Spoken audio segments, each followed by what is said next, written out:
Alors, sans plus tarder, je cède le micro à la docteure Dechaine qui va nous entretenir sur les soins de longue durée à domicile au Québec.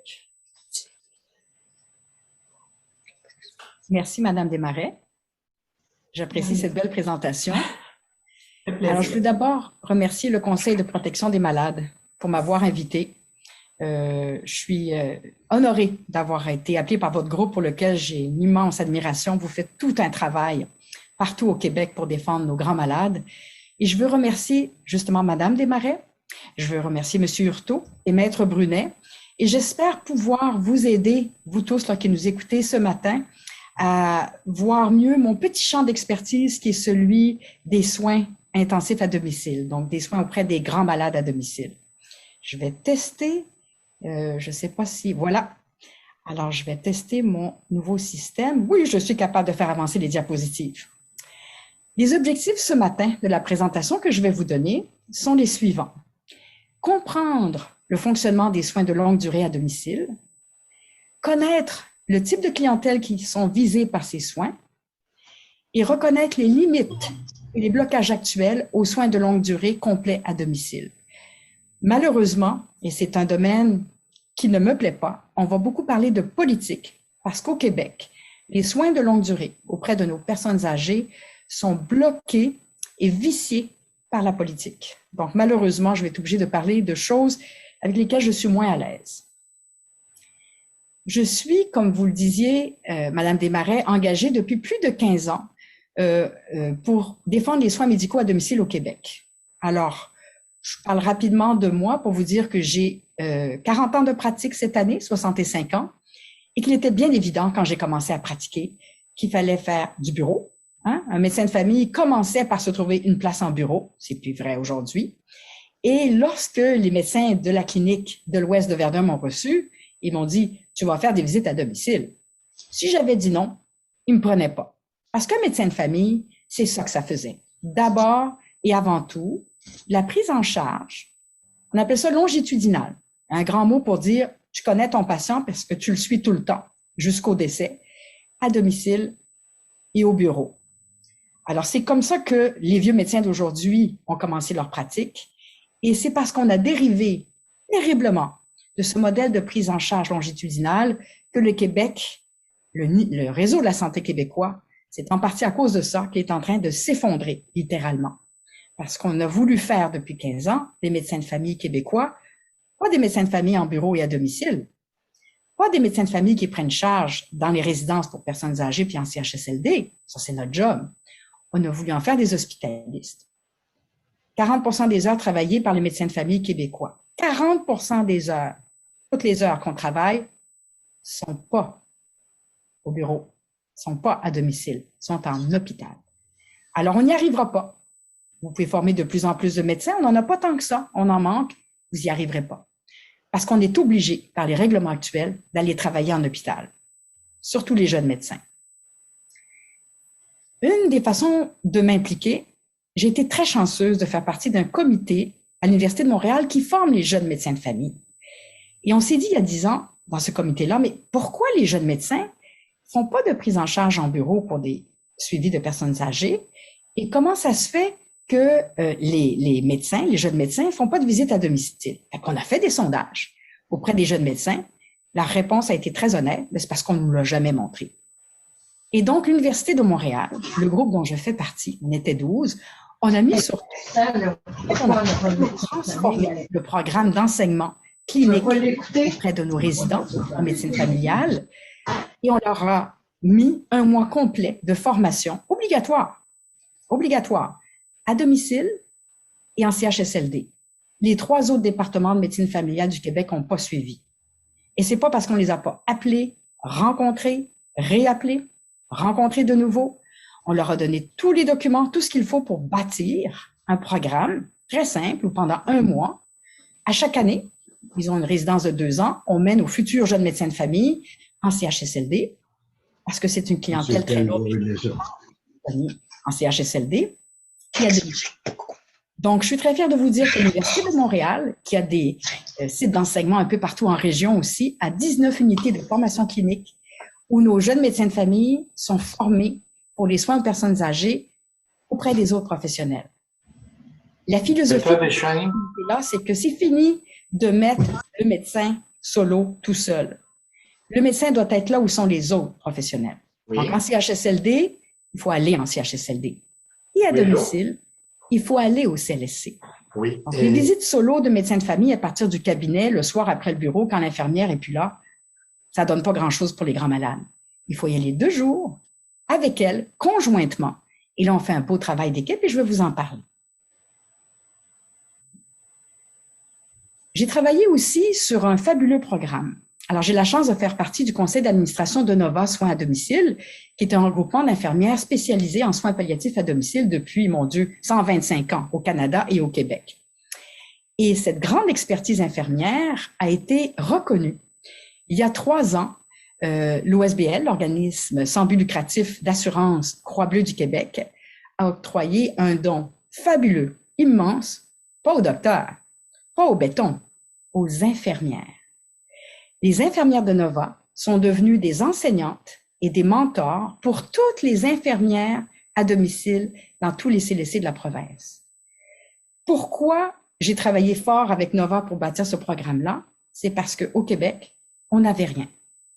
Donc, nos fabuleuses infirmières de soins à domicile qui suivaient des patients extrêmement malades, très instables, avaient droit à aucune formation. Alors qu'en Ontario, par exemple, vous devez avoir au moins 1 an de certificat en soins palliatifs au Québec. Au Québec, vous êtes à domicile, vous faites des cas de soins palliatifs, puis bonne chance. On voit comment on privilégie pas vraiment, 1, la profession infirmière, 2, la formation infirmière et 3, les soins palliatifs à domicile. Bienvenue au Québec d'aujourd'hui, je vais vous en reparler ce matin. Donc, la Croix-Bleue est en pleine action avec Nova Soins à domicile et régulièrement, chaque semaine, en personne ou en visio, il y a des cours, 9 heures de cours qui sont donnés. Il y a du mentorat sur la route où les infirmières des CLSC descendent à Montréal travailler auprès des infirmières de Nova. Puis il y a du mentorat au téléphone où elles peuvent s'appeler n'importe quand elles ont des cas difficiles. On espère qu'avec le programme Croix-Bleue, on va pouvoir donner un peu de support aux extraordinaires infirmières qui font des soins à domicile en CLSC. Je suis directrice scientifique de Paliscience, un bien grand terme, alors que le vrai travail scientifique d'experts, ce sont les membres de mon conseil, de mon comité scientifique. Alors, Paliscience, un site gratuit ouvert à tous. Vous pouvez y aller, hein? Vous faites votre propre mot de passe. Allez voir, c'est fabuleux. Il y a des documents pour les proches aidants, il y a des documents pour les malades, il y a des documents pour les professionnels, il y a des documents d'information généraux. Et pour les médecins de famille, ça c'est ma petite passion.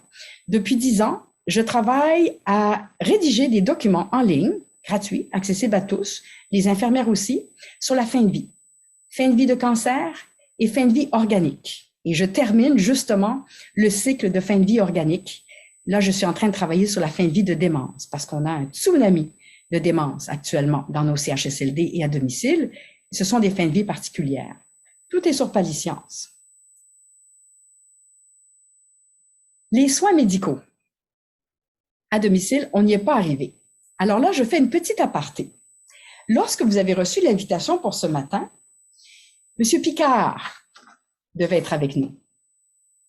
Et M. Picard, sans le savoir, nous a fourni son document pour ce matin, qui est, je vous le montre, un article publié hier, dans le Globe and Mail, qui s'intitule, je le traduis, « Est-ce que la COVID-19, les dépenses pour la COVID-19 vont finalement nous forcer à prendre les soins à domicile sérieusement? » Donc, je fais une petite aparté.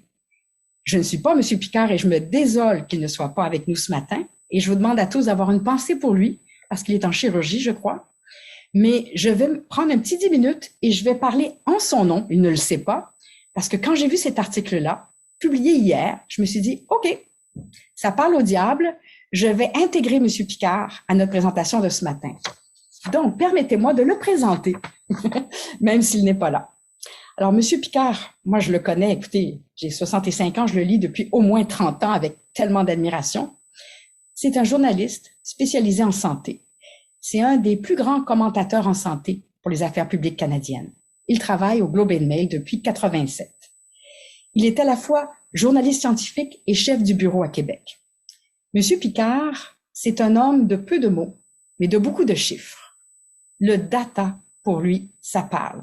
Et donc, ce matin, je vais vous donner les chiffres sur lesquels il a travaillé. Donc, ça vient pas de moi, ça vient de lui.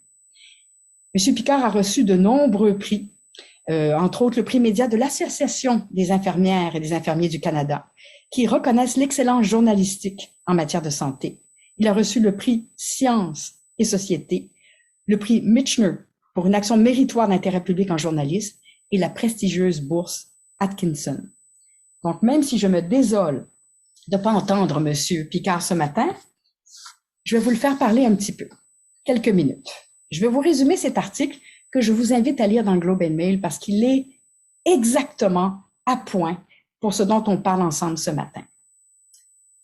Le Canada dépense cette année 300 milliards en santé.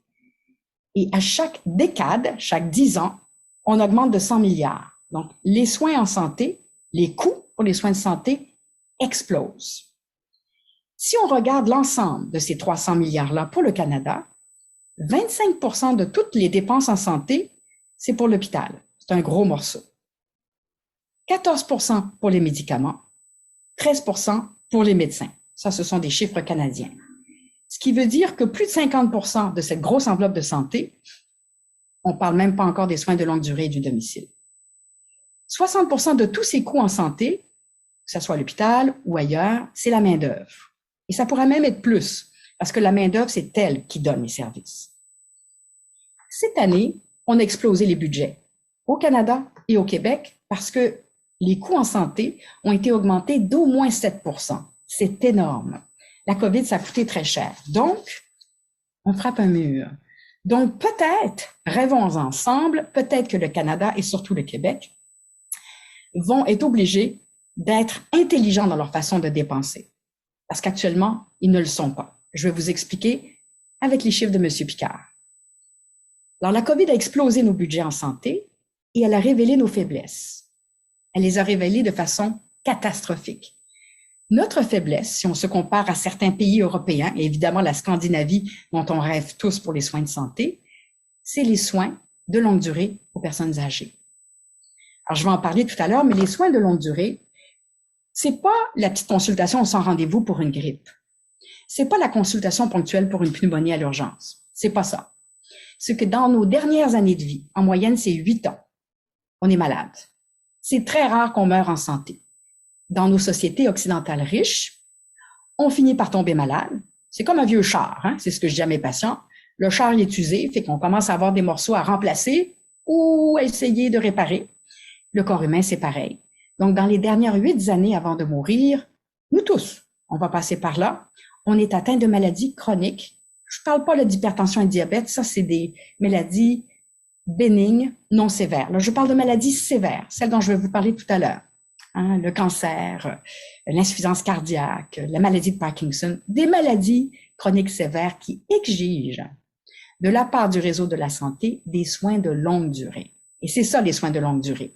C'est ce qu'on donne à une personne âgée malade comme soin, où qu'elle soit à l'hôpital, qu'elle soit en CHSLD, qu'elle soit dans une ressource intermédiaire, je vais vous en parler tout à l'heure, dans une résidence privée pour aînés, ou à la maison chez elle. Ce qu'on oublie le plus, ces soins-là rentrent toutes sous l'appellation, et c'est ça dont on parle ce matin, soins de longue durée. C'est ça qu'on néglige au Canada. C'est ça qu'on néglige au Québec. Les soins de longue durée auprès des personnes âgées. Il y a cette espèce de naïveté extraordinaire. Moi, je fais du bureau depuis 40 ans, de ma génération, les baby boomers. Ils sont magnifiques. Ils arrivent flabbergastés. Êtes-vous en train de me dire que je vais être obligé de vivre avec cette maladie-là? Êtes-vous en train de me dire que je vais être obligé de prendre ces pilules-là? C'est comme si ma génération vivait dans une bulle sans vieillissement et sans mort. Et cette pensée magique-là explique peut-être pourquoi on est si en retard au Québec. Je vous dis pas que le Canada est parfait, mais les chiffres que je vous donne pour le Canada, on fait pire. Si on regarde juste les décès par COVID, 30 000 décès COVID au Canada depuis le début de la pandémie. 18 500 de ces décès-là étaient des personnes âgées. Donc la COVID frappait essentiellement des personnes âgées qu'on n'a pas su bien protéger. Et vous le savez tous que la moitié des décès sont survenus au Québec. alors que le Québec, c'est pas la moitié de la population canadienne, c'est le quart, et même un peu moins maintenant, parce qu'on fait plus de bébés.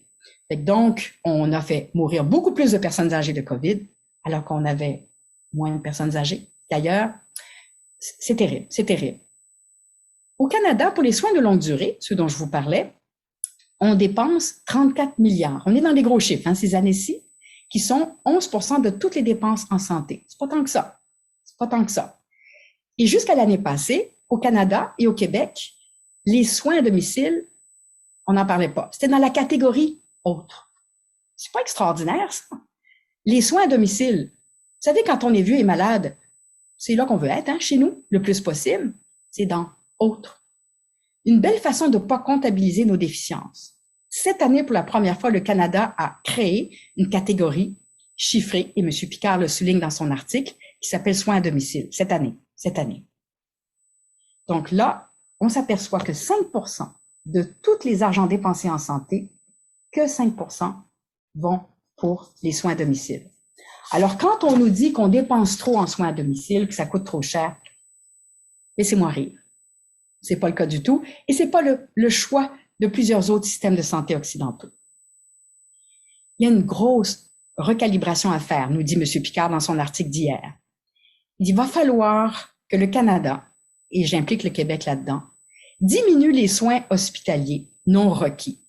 On ne veut pas fermer les hôpitaux, mais il y a un grand nombre de personnes âgées atteintes de maladies qu'on ne pourra pas guérir parce qu'ils vont en mourir éventuellement, parce que ça va avec l'âge.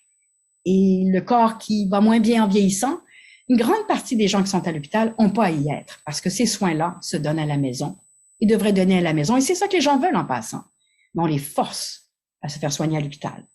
Donc, une recalibration à faire pour diminuer les soins hospitaliers non requis, pour diminuer les relocalisations. Au Québec, on appelle ça placement. Vous n'allez jamais changer le nombre de personnes en CHSLD parce que les gens qui sont là sont extrêmement malades. Presque tous atteints de démence, de troubles cognitifs qui requièrent une surveillance 24 heures, ce qui est héroïque à demander aux proches. Donc, je ne parle pas des CHSLD. Je parle des ressources intermédiaires et je parle des résidences pour aînés. Je vais vous en reparler tout à l'heure, mais M. Picard le souligne. Et il va falloir augmenter dans la recalibration, M. Picard nous dit, le budget pour les soins à domicile. D'une province à l'autre, M. Picard dit qu'il y a une très grande variation. Il a sorti des chiffres, les chiffres de l'Institut canadien de recherche sur les politiques publiques. Mais ce qu'il voit, c'est que dans tout le budget des soins de longue durée, donc pas les soins de santé en général, mais les soins de longue durée, que 22% en moyenne au Canada sont pour les soins à domicile. Donc, on voit qu'au moins les 3/4 du budget de longue durée sont pour les gens en établissement. C'est vraiment une tendance forte au Canada et encore plus forte au Québec. À titre de comparaison, l'OCDE, c'est beaucoup plus à domicile. Le Danemark, qui est une espèce de rêve ultime, c'est 42% de tous les soins de longue durée qui sont donnés à domicile. Pourquoi je cite les chiffres de M. Picard? C'est qu'on voit qu'on peut faire autrement. Puis on voit que beaucoup font autrement et que le Québec n'a pas à se résigner de retourner dans les urgences, les hôpitaux et dans les établissements de longue durée les personnes âgées malades. On pourrait faire mieux et autrement. Finalement, et je termine avec mon petit aparté sur l'article de M. Picard, c'est un homme de peu de mots, mais quand il en utilise, ça fait mal. Sa conclusion, nous pratiquons au Canada, et moi je rajouterais au Québec, l'apartheid des personnes âgées malades à domicile. L'apartheid. Dès qu'une personne âgée devient malade, on la cache. On veut la cacher dans un hôpital, dans une résidence. On ne veut pas la voir. On ne veut pas s'en occuper. On ne veut pas monter les services pour elle. C'est un genre d'apartheid. Et je pense que les personnes âgées malades, elles le savent, qu'elles sont isolées et presque abandonnées par le système. Donc, merci à M. Picard pour cet article fabuleux où il conclut lui-même « Better data, meilleures informations, better decisions, meilleures décisions ». Et là, je laisse M. Picard se rétablir et je reviens à notre présentation pour vous parler des soins médicaux à domicile où est-ce qu'on n'y va pas du tout. J'ai travaillé très fort avec un grand groupe de médecins, d'infirmières et d'autres professionnels, ainsi que les gens de l'Université de Montréal, pour convaincre le gouvernement québécois dans les dernières années qu'il faut mettre des équipes médicales en place dans les CLSC. Imaginez Nous avons au Québec des organismes extraordinaires, les CLSC. Les équipes de soins à domicile des CLSC sont complètes, sauf pour les médecins. Tout le monde est là. Les infirmières sont déjà là, les travailleurs sociaux, les ergos, les physios, les auxiliaires familiales qui sont les préposés, tout le monde est là, mais il manque juste le médecin. Vous allez dire, c'est pas important. C'est ce qu'on nous dit au ministère. Pas besoin de médecin en CLSC. Vous avez juste à retourner le patient à l'urgence quand il a besoin d'un diagnostic, quand il a une détérioration, qu'il aurait besoin d'une prescription. Bienvenue aux urgences du Québec majeures, les urgences sourcilières, où les patients à domicile ont tout le monde, sauf le docteur, l'infirmière, la préposée, ergo. Ces gens-là sont fantastiques de compétences, mais lorsque le patient est essoufflé, il a besoin d'un médecin et on le retourne à l'urgence.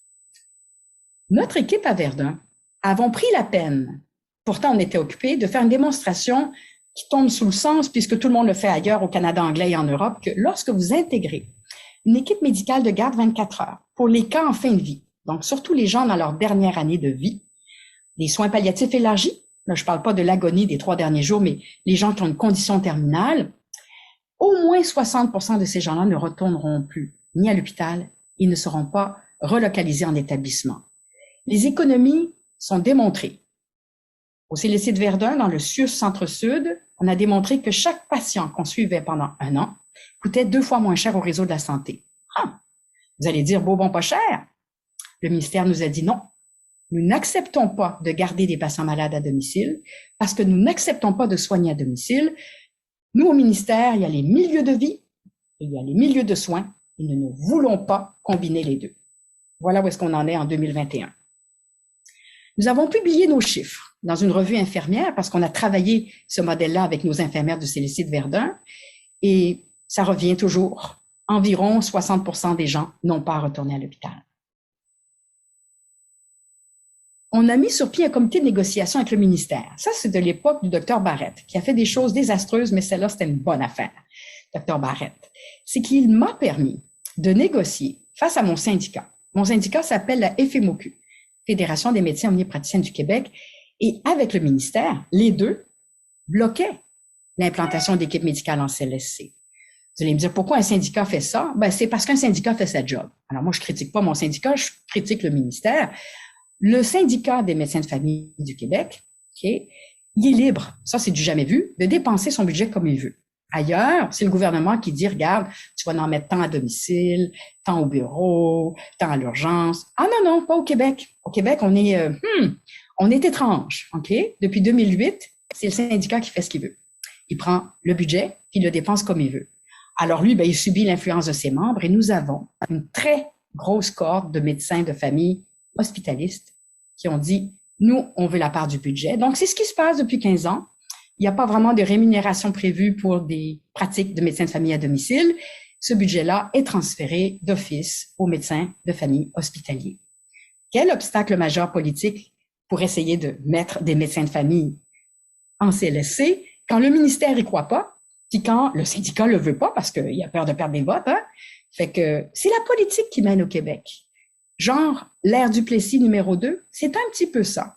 Et sans le savoir, ma passion, qui sont les soins médicaux à domicile, je suis tombée sur le secteur politique de la médecine de famille au Québec. C'est là où est-ce qu'il y a la grosse politique sale. La petite Geneviève de Chêne naïve, là, il y a 15-20 ans, ne savait pas qu'elle se mettait les pieds dans les plats. Et j'ai les pieds dans les plats, je peux vous les dire, puis d'aplomb. Parce que des deux côtés, c'est pas content du tout de moi. Pas du tout, du tout.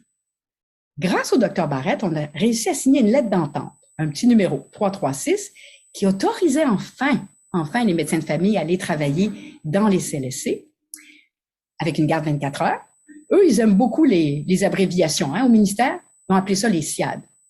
Et donc, cette lettre d'entente nous autorisait enfin à le faire parce qu'on n'avait pas le droit avant. Okay? Ça, c'était en 2018. Et en 2019, la CAQ arrive. Ça, j'ai pas vu venir. Pas du tout.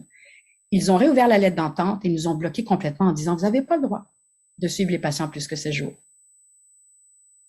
Je ne sais pas si vous comprenez ce que je vous dis.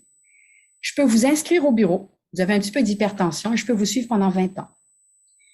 Je vous suis à domicile. Vous avez un cancer de la prostate en phase avancée. Vous ne pouvez plus sortir. Vous êtes trop fatigué. J'ai droit à 7 jours et après ça, bonjour la visite, je vous désinscris et je ne vous suis plus. Voilà.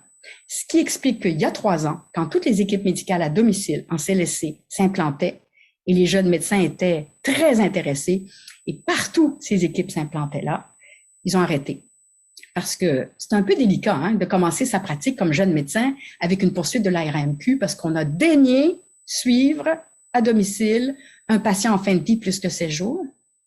Alors les jeunes médecins, c'est pas des cow-boys, c'est des gens prudents et ça fait partie de notre personnalité. Ils sont partis.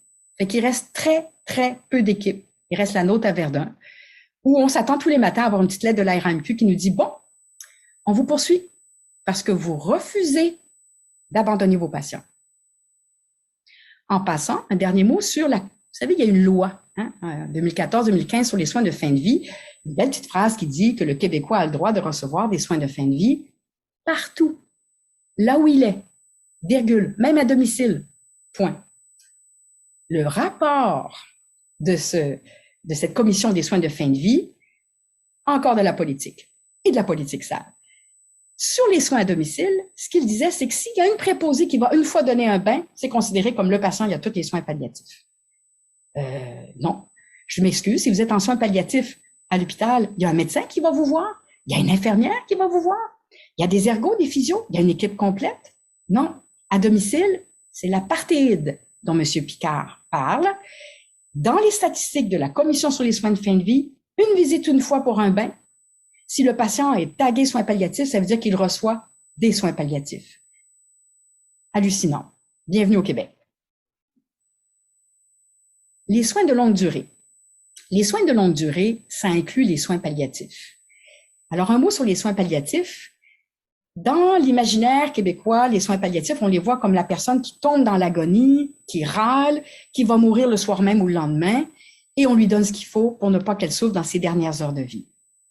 Ça, c'est pas les soins palliatifs. C'est les soins des dernières heures de vie. Les soins palliatifs, qui sont aussi appelés soins de confort, c'est dès le début d'une maladie qu'on ne pourra pas guérir, d'une maladie qui fait souffrir. On devrait intégrer les soins palliatifs, qui sont habituellement des médecins de famille, expérimentés ou formés dans ces soins-là, avec des infirmières formées, expérimentées. Et que ce soit à domicile, que ce soit en CHSLD, où il se fait beaucoup de soins palliatifs, que ce soit en hôpital ou en maison de soins palliatifs, ce sont des soins où est-ce qu'on n'arrête pas le traitement actif. L'insuffisant cardiaque, il va avoir ses diurétiques. Le patient atteint de cancer avancé, il va continuer sa chimio-palliative. Bien sûr, il veut vivre, puis on y va. Mais il ne souffrira pas, ou le moins possible, parce qu'on va en même temps lui donner ce qu'il faut pour qu'il souffre moins de douleur, d'essoufflement, de fatigue, de nausées, constipation, tous les symptômes des dernières années de vie. C'est ça, les soins palliatifs. Quand la limite de séjour est apparue en 2019 par la CAQ, Madame Lucie Opaterny, sous-ministre en titre, et son équipe, on a fait une conférence téléphonique pour dire, mais d'où vient cette limite de séjour? Madame Opaterny est en charge des soins palliatifs au ministère. Et voilà ce qu'elle nous a dit avec son équipe. Il n'y a pas de grands malades en milieu de vie, ni à domicile, ni en ressources intermédiaires, ni en résidence pour aînés. C'est faux. Les seuls besoins médicaux dans ces milieux-là sont ponctuels pour moins de 3 séjours. Ces gens-là n'ont pas besoin d'être suivis par un médecin. Et c'est tout à fait faux. 3e affirmation, je vous dirais insolente, parce que je travaille avec des infirmières en CLSC depuis 40 ans. Les infirmières sont capables de gérer seules les grands malades à domicile jusqu'au décès. Les infirmières qui ont entendu ça, elles en pleuraient, parce qu'elles sont obligées d'envoyer en ambulance, des fois chaque semaine, leurs patients qui veulent pas aller à l'hôpital parce qu'il faut monter la dose de morphine. Fait que ces infirmières-là sont dévastées quand elles entendent ça. Et ce qu'on voit, c'est que le ministère est complètement à côté de la coche pour des raisons politiques, parce que ça n'a fait pas de sens. Les soins infirmiers et médicaux longitudinaux, ça c'est un terme un peu lourd qui veut dire connaître son patient. Si je vous suis, vous, à domicile, pour une insuffisance cardiaque stade 4, donc terminale, je vous connais. Je vous ai visité plusieurs fois. Je sais déjà ce que vous prenez comme médicament. Je sais ce qui n'a pas marché.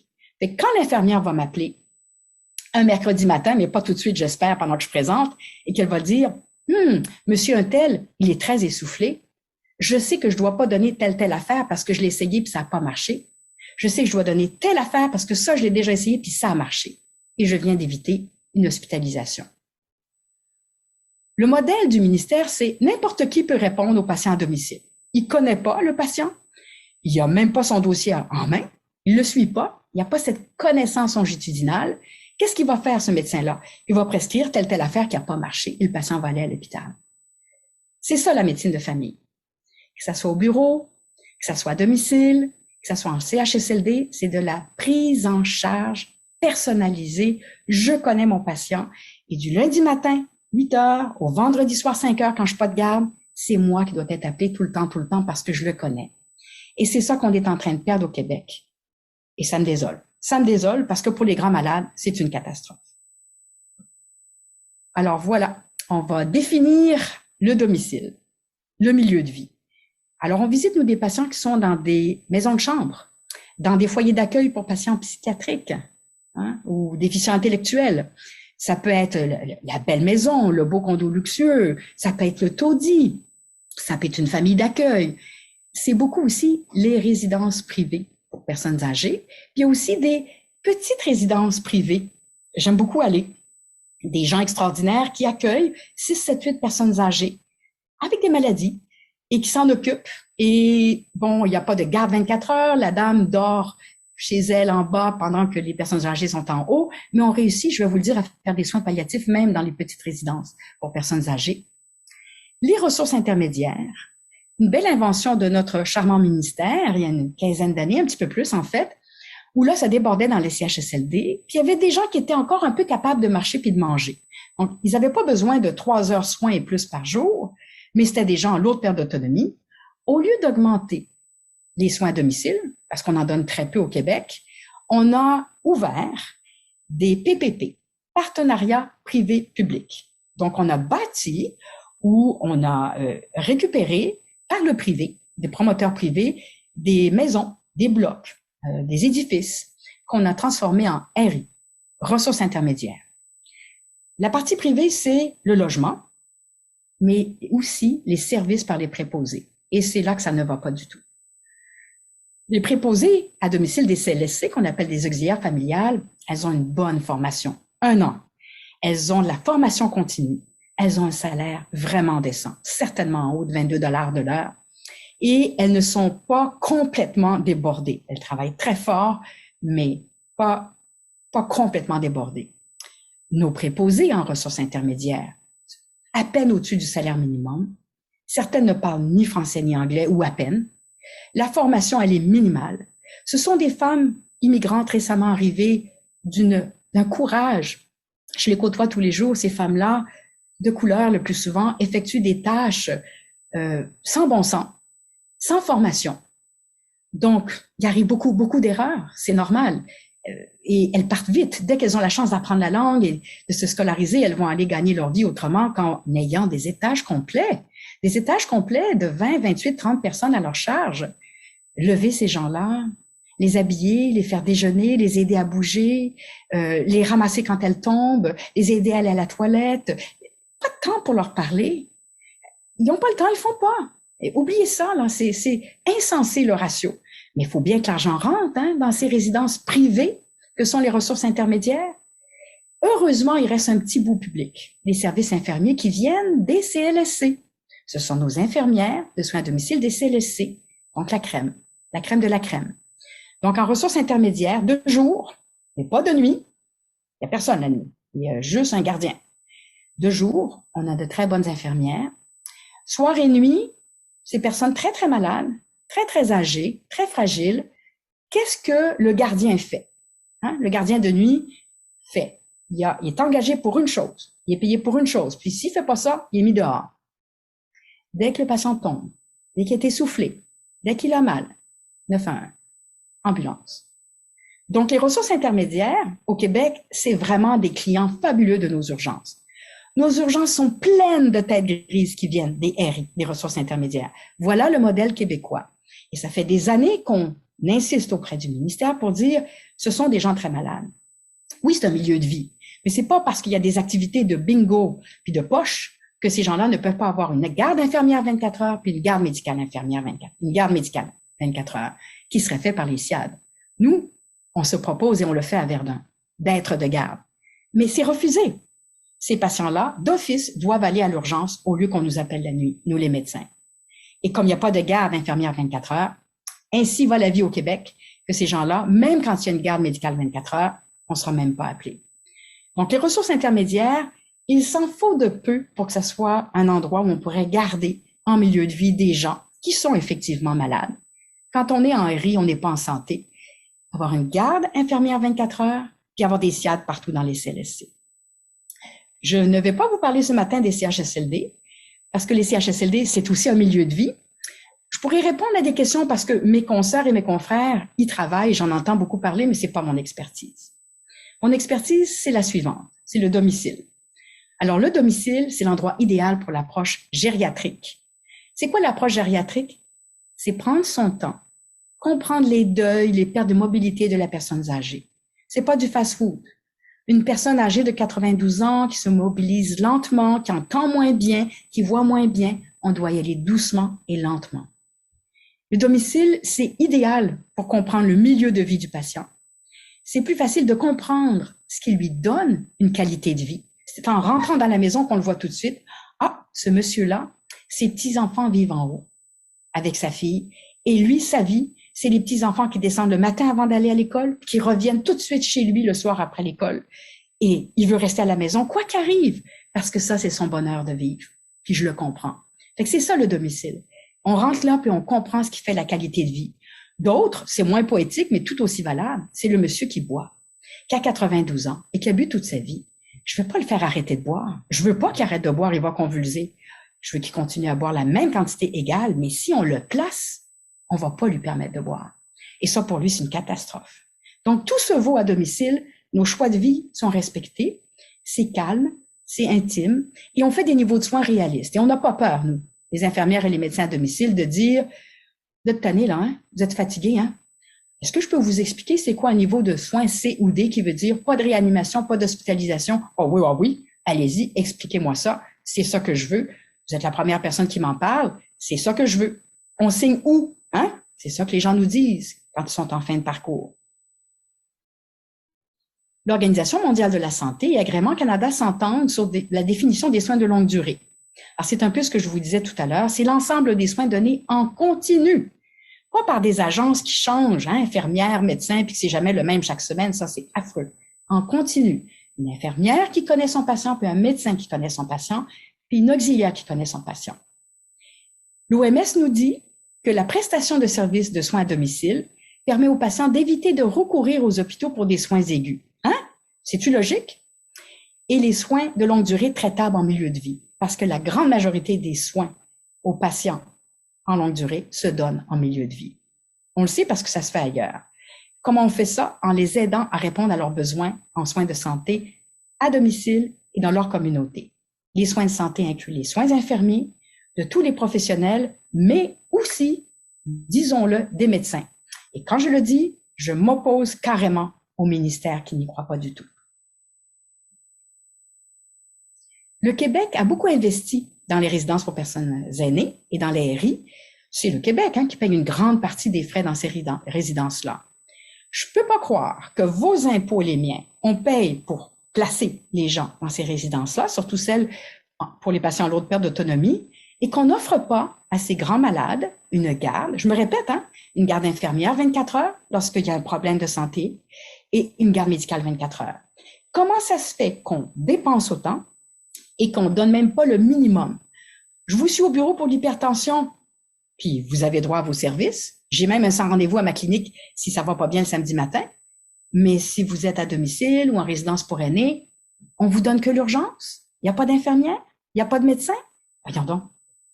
Voyons donc, c'est inconcevable.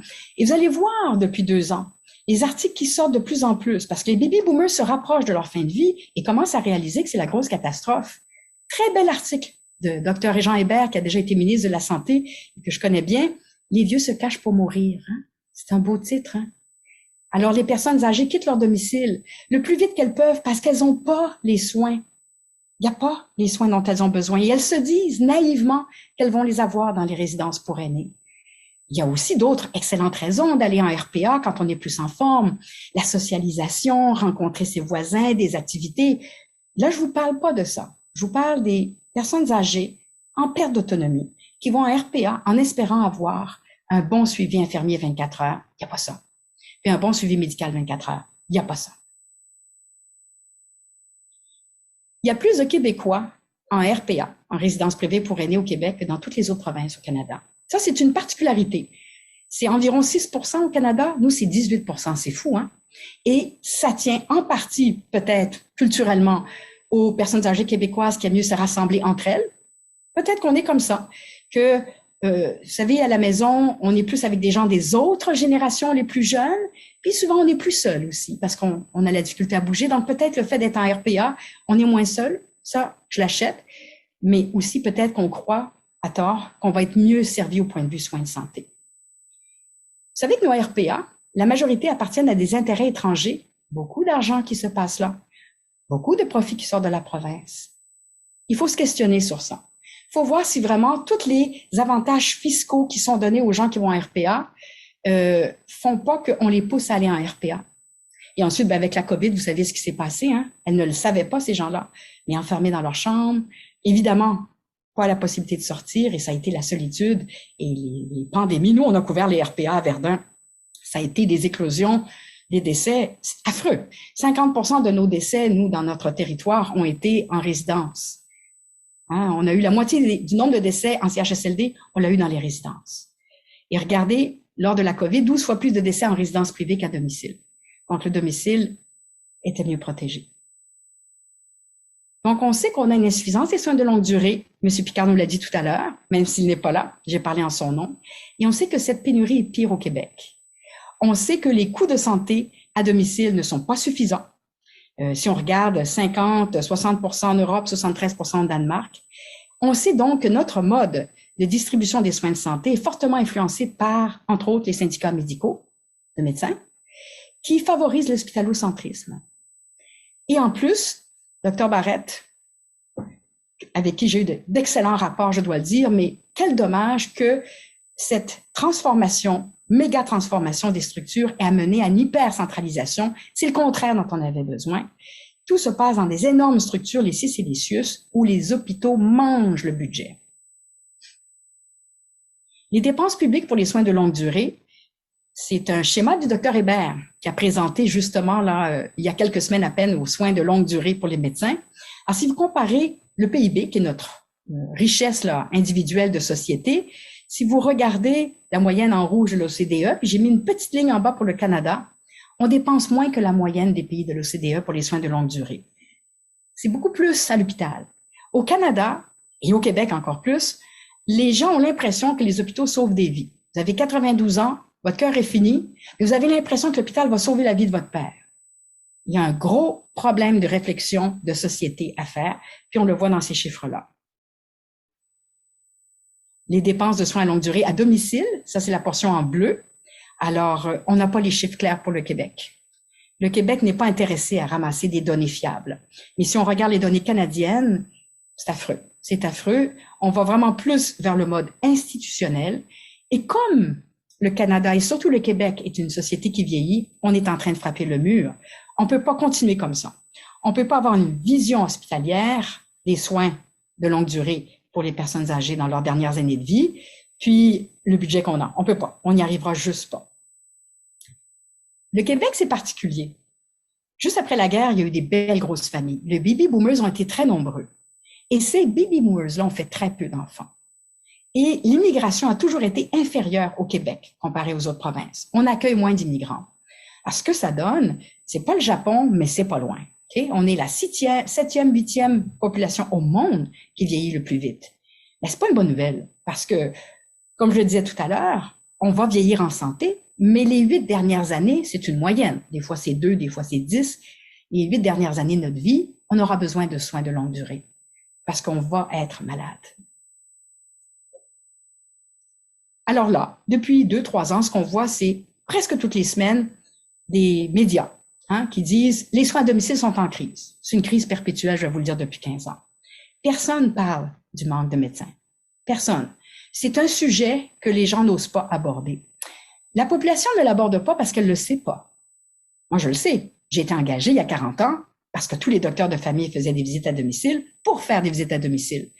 Mais on a oublié ça au Québec. Et quand nous, on arrive à domicile, les gens disent, ça existe? Un médecin qui prend son auto et qui va voir un grand malade en fin de vie à la maison?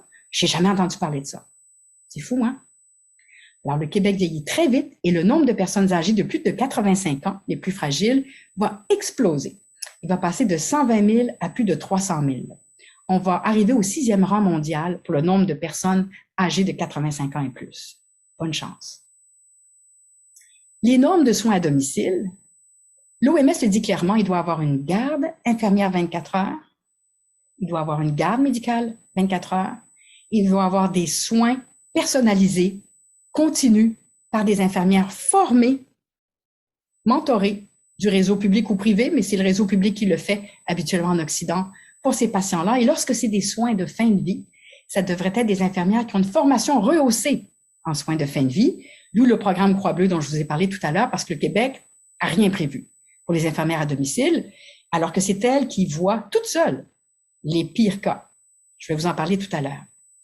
Je vous l'ai dit, ce sont des soins à domicile qui coûtent 50% moins cher, et c'est des chiffres québécois, c'est pas des chiffres étrangers. Et on réduit d'au moins 60% les hospitalisations. Il y a une meilleure qualité de vie. Allez passer un petit 24-48 heures à l'urgence, puis je pense que je vous ai convaincu. Et on respecte le désir des grands malades. Ils n'ont pas tellement le goût de passer des semaines à l'hôpital. L'Ontario, parce qu'on est voisin de l'Ontario, j'ai beaucoup regardé ce qui se passait là-bas. Et il y a chaque année une publication que j'adore, Measuring Up, se mesurer vers le haut. Je le traduis mal. Our Yearly Report, notre rapport annuel. Hey, c'est intéressant parce que c'est écrit en français, anglais et français. Quand je dis français, c'est pas du Klingon. On comprend tout. C'est des mots normaux. C'est du français normal. Ce sont des phrases simples, courtes, avec un point. Aucune abréviation, pas d'acronyme, pas de mots qui veulent rien dire, pas de small talk. C'est du français.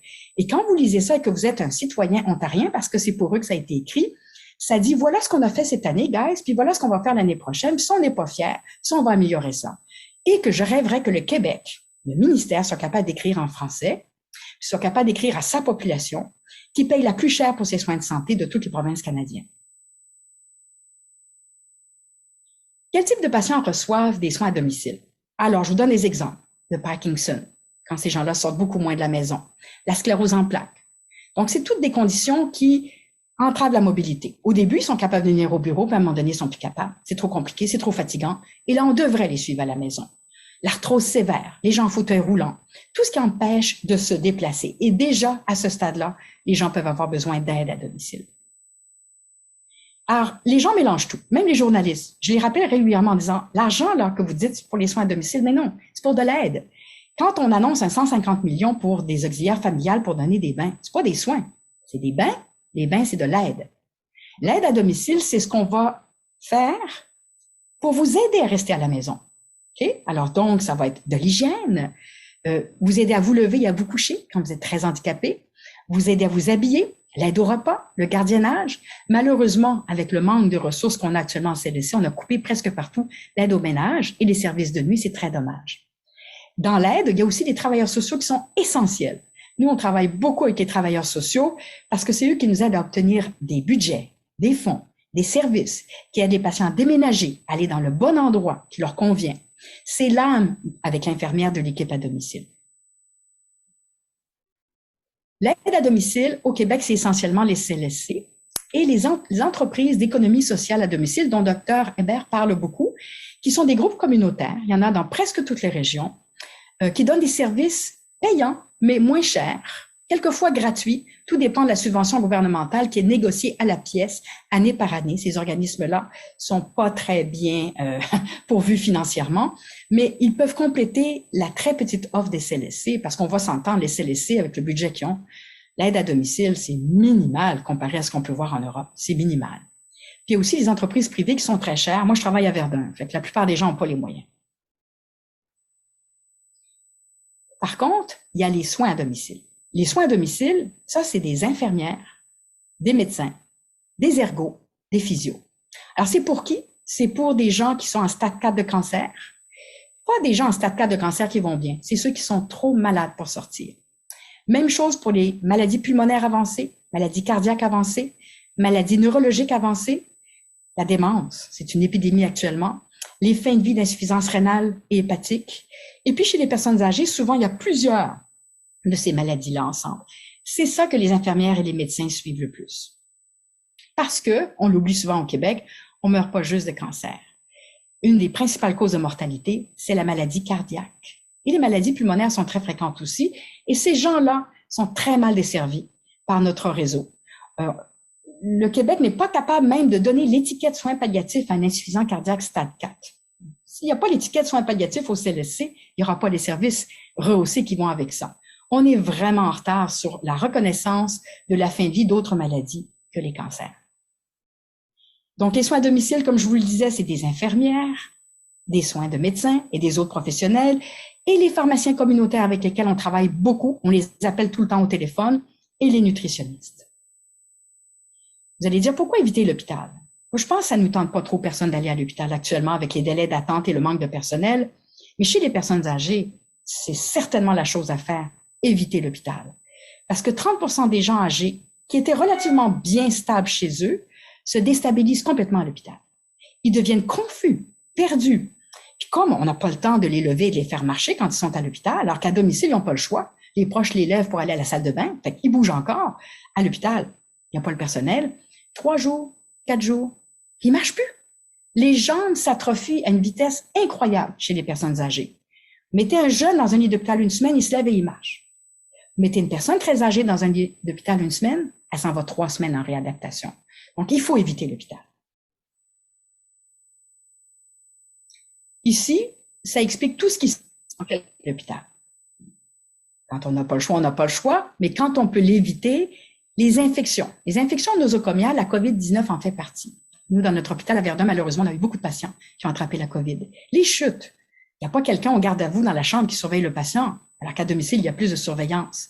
La constipation, les désordres métaboliques, la déshydratation, la dénutrition, ils ne mangent plus, ils sont malheureux, ils n'aiment pas la nourriture de l'hôpital, bien sûr. La médication qui est souvent à des plus fortes doses. Plein de raisons qui font que l'hôpital, ça se complique souvent, les séjours hospitaliers, malgré l'extraordinaire travail de mes confrères médecins et infirmières hospitaliers. Le séjour hospitalier est un gros facteur de risque de maladie et de mort. Alors, je vous donne des exemples de cas qu'on pourrait garder à la maison. Madame Tremblay, Alzheimer avancé, 92 ans, son fils est au chômage. Ben, c'est malheureux pour lui, mais pour elle, ça tombe bien parce qu'il va être là pour ses derniers mois de vie. Elle est jamais seule, c'est une dame très calme, elle n'est pas du tout agressive, elle n'a pas mal, ok? Elle s'étouffe quand elle prend du pudding. Alors, vous allez dire, bon, pas grave. Non, non, c'est le signal. Elle s'en va. Je viens de perdre hier une dame de 101 ans et c'est exactement ce cas-là. Alzheimer, tout allait assez bien. Sa fille m'appelle et dit, oups, elle s'étouffe quand elle boit de l'eau puis qu'elle prend son petit yogourt. 24 heures après, elle était décédée. Faut se préparer. Quand la déglutition n'est plus là, ça veut dire que ça tombe dans les poumons, on s'infecte, on fait une pneumonie, puis comme on est très fragile, on meurt. Mais s'il n'y a pas de médecin à domicile, cette dame-là va se retrouver à mourir à l'urgence. Monsieur Lamarche, un vieux cœur puis un vieux rein. Je le suivais au bureau depuis 3 ans, mais là, sa femme vous appelle puis il n'est pas capable de venir me voir. Ses jambes sont encore plus enflées que d'habitude. Il est très essoufflé. Même assis là, il respire avec difficulté. Il n'est plus capable de venir me voir. Il est épuisé. Il n'a pas besoin d'oxygène, mais il est fatigué. Puis là, il dit, regarde, j'ai été à l'urgence 2 fois cette année, là, je ne veux plus y aller. Ça, là, ce que je vous décris là, c'est une fin de vie d'insuffisance cardiaque. Parce que moi, je le connais, monsieur Lamarche. J'ai tout donné. J'ai maximisé ses pilules. Je ne peux plus faire grand-chose pour son cœur. Ben, je vais aller à la maison et je vais l'aider à finir. Il lui reste peut-être une semaine, hein, ce monsieur-là, 6 jours chez lui à la maison, paisiblement, avec son épouse et ses enfants. Monsieur Thibodeau, une cirrhose avancée. Il a fumé, il a bu, il a fait une vie dure, monsieur Thibodeau. Il vient plus me voir au bureau depuis 1 an, je m'en étais pas aperçu. C'est l'infirmière qui m'appelle pour me dire, sais-tu que ton monsieur, il a été hospitalisé 3 fois parce qu'il était confus? Les messieurs avec une cirrhose, quand ils prennent pas leurs médicaments puis que le foie est fini, ils viennent complètement confus. On appelle ça encéphalopathie. Le monsieur est en fin de vie de son foie. Et là, il l'a dit à ses proches, il dit, moi, je ne retourne plus à l'hôpital. Puis il a raison. On va faire des soins de fin de vie à monsieur Thibodeau avec l'équipe du CLSC, puis c'est ce qu'il veut. Monsieur Thibodeau est dans un taudis, fait qu'on va mettre tout ce qu'il faut contre les punaises, parce que moi, j'ai ça ramener les punaises à la maison, on va le soigner chez lui. Donc, pourquoi on parle des soins médicaux à domicile? Parce qu'au Québec, particulièrement, au Canada aussi, hein, Monsieur Picard vous a parlé à travers moi tout à l'heure, ils sont déficients. Une visite sur 4 à l'urgence, c'est une personne de 75 ans et plus qui est atteinte de conditions avancées et terminales qui pourraient être traitées en milieu de vie. C'est choquant, c'est choquant. Et là, vous commencez à voir pourquoi nos urgences débordent. Hein? Elles débordent parce que c'est ça que le gouvernement veut. Il veut pas que ces gens-là soient suivis à domicile par des équipes médicales 24 heures, qu'on peut appeler le dimanche à 2 heures du matin, qu'on va donner ce qu'il faut pour éviter le retour à l'urgence. Il veut pas ça. Il veut le voir retourner à l'urgence.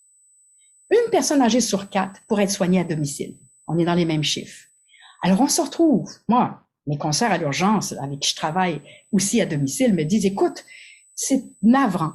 Ma garde d'urgence d'hier soir, le quart des patients que j'ai vus, il n'y avait pas d'affaires là. Mais dans leur CLSC, il n'y a pas de SIAD, il n'y a pas d'équipe médicale. C'est tellement triste. Ils sont sur un lit pas confortable, leurs proches peuvent pas être avec eux, ils seraient tellement mieux chez eux. C'est tellement triste. C'est triste. 90% des malades. Ceci est une estimation parce que on le demande, mais depuis 15 ans qu'on le demande au ministère, ils nous disent que c'est une statistique, contrairement à l'Ontario qui le mesure, qui n'est pas utile. Nous, ce qu'on voudrait savoir, c'est combien de patients en lourde perte d'autonomie à domicile n'ont pas de docteur à domicile. Hein? Il semble que ça vaut la peine de le savoir? Non. Alors donc, qu'est-ce qui se passe? Les groupes CLSC, les infirmières, font un travail extraordinaire. Et les filles, là, je les admire. Elles se déplacent au chevet d'un patient. Elles voient qu'il est étouffé ou qu'il est souffrant et elles peuvent juste l'encourager. Puis essayer d'appeler au téléphone si le patient a un médecin au bureau, mais il n'est pas là cette semaine-là parce qu'il te garde dans un hôpital. Fait que là, il faut qu'elle attende la semaine d'après. Puis tous les jours, son patient souffre. Ces infirmières-là, c'est des perles de patience et je dois vous dire qu'elles développent une colère contre les médecins. Pas moi, l'ensemble des médecins, parce qu'on devrait être là. Il n'y a pas de raison, si ça se fait en Ontario, qu'on ne le fasse pas au Québec. Au Québec, il n'y a pas de médecin à domicile, hein? Je vous l'ai dit tout à l'heure.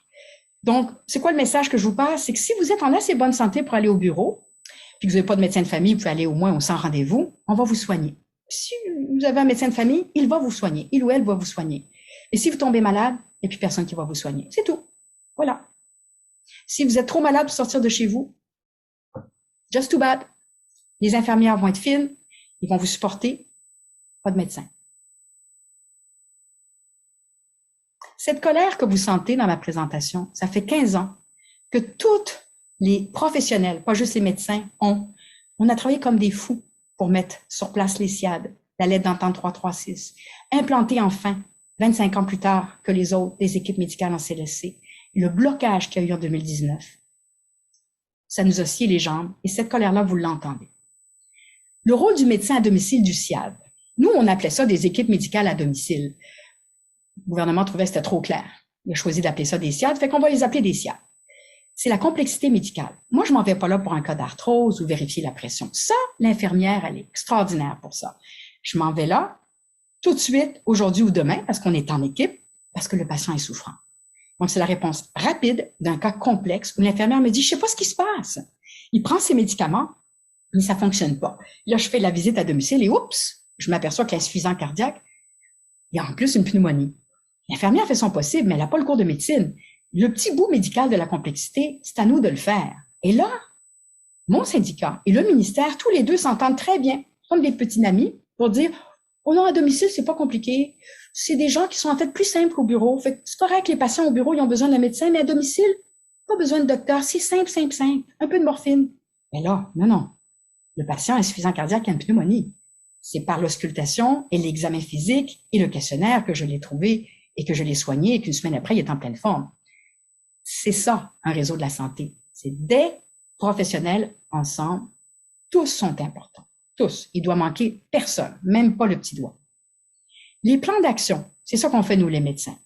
Vous êtes un malade pulmonaire, vous faites des bronchites à répétition, je vous laisse les antibiotiques à la maison avec la cortisone d'avance. Vous l'avez là sur la table de cuisine.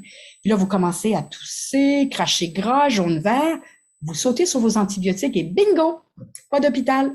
Et ça prend un docteur pour ça. Puis ça prend une infirmière qui fait l'enseignement de monsieur, oubliez pas, votre plan d'action. Hein? Alors, c'est des détails pour les autres provinces parce qu'ils font tout depuis toujours. Mais nous, c'est le temps qu'on commence à faire ça au Québec.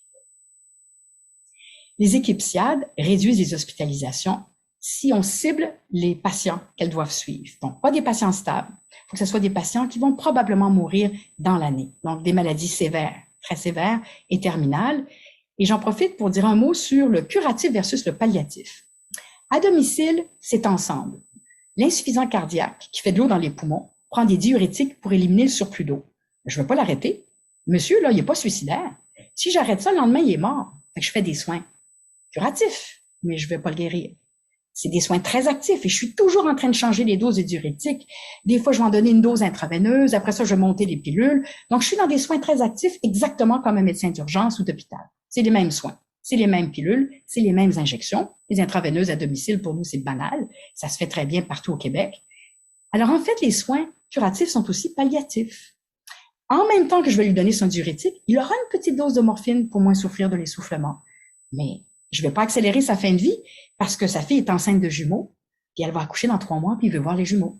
Fait que nos gens à domicile, ils veulent vivre. Ils savent qu'ils sont en bout de vie. Ils savent qu'ils sont en bout de parcours, mais ils veulent vivre. Donc, les médecins et les infirmières à domicile, c'est très particulier. C'est comme des médecins et des infirmières en milieu hospitalier. C'est pareil. C'est qu'on fait tout pour prolonger la vie du patient, sauf si lui en a assez. Donc, c'est des soins très actifs, mais on ne guérit pas. Alors, la trajectoire de nos patients. En haut, la belle petite ligne ronde, c'est habituellement pour les cas de cancer où on voit venir tranquillement la détérioration. C'est plus facile de se préparer. Au milieu, c'est la fin de vie de cœur, de poumon, de foie, de rein, d'organes. Alors, c'est des crises, ça va. Des crises, ça va. Des crises, ça va. Des crises, il meurt. Alors donc, l'idée de la direction de Dr. Opaturny, la sous-ministre en titre, qu'il n'y a pas de soins qui se font à domicile est ahurissante parce que, regardez la courbe. À la dernière année de vie, il y a peut-être 5, 6, 7 détériorations aiguës, très pénibles. Ça se traite très bien à la maison. Et ça, c'est nos plans d'action. Donc, on n'a pas besoin d'envoyer le patient 7 fois à l'urgence. Il y a juste besoin d'avoir une équipe médicale 24 heures avec les infirmières de CLSC. C'est cette crise-là, on est préparé, on sait qu'elles s'en viennent. Et en bas, c'est la fin de vie de démence qui est longue. Et comme la dame dont je vous parlais tout à l'heure, ouf, de façon imprévisible. Écoutez, la dame, elle a déjeuné le matin, madame de 101 ans, et puis elle a dîné un peu le midi, mais elle avait moins faim, tout ça un petit peu. On l'a couché pour sa sieste, ouf, parti. Okay? C'est ça, la fin de vie d'Alzheimer. Fait qu'on voit que la trajectoire n'est pas la même selon la maladie, et c'est notre spécialité à domicile. Tout ce que je vous dis depuis le début, là, je vais vous le chiffrer, et vous allez voir comment c'est catastrophique. Comment on mesure la qualité des soins médicaux et infirmiers à domicile? Là, je vous parle des grands malades. Là. Je vous parle pas des gens obèses qui ont de l'arthrose et qui vont pas mourir. Je vous parle des gens qui ont une maladie terminale et qui vont probablement décéder dans l'année. On mesure la qualité des soins, donc du réseau de la santé, par où les gens meurent. Alors, en moyenne, au Canada, 30% des gens meurent à la maison. Vous savez, on peut pas tous mourir à la maison. Il y a beaucoup de gens qui sont en CHSLD. Il y a beaucoup de gens qui sont hospitalisés de façon tout à fait imprévue et qui vont mourir le jour même d'une embolie pulmonaire ou d'un AVC. 30% de décès à domicile, c'est la moyenne aussi en Europe. Eux, ils sont entre 30 et 45%. Okay? Donc, Canada, anglais, 30% de gens qui décèdent à domicile. Puis l'Europe, c'est un petit peu plus, entre 30 et 45%. Québec, il y a 10 ans, on était à 11% et là, on est à 11,8% maximum. C'est du jamais vu. Et quand les statisticiens regardent les statistiques du Québec, tombent en bas de leur chaise, ils pensent qu'il y a une erreur, mais il n'y a pas d'erreur. Les Québécois meurent habituellement à l'hôpital, pour la très grande majorité dans une salle d'urgence ou sur un lit hospitalier. Voilà, c'est le choix qu'on a fait au Québec. Et ce sont des chiffres qui durent. Ça fait 25 ans, avec Dr Marchand, un confrère, qu'on ramasse ces chiffres-là chaque année.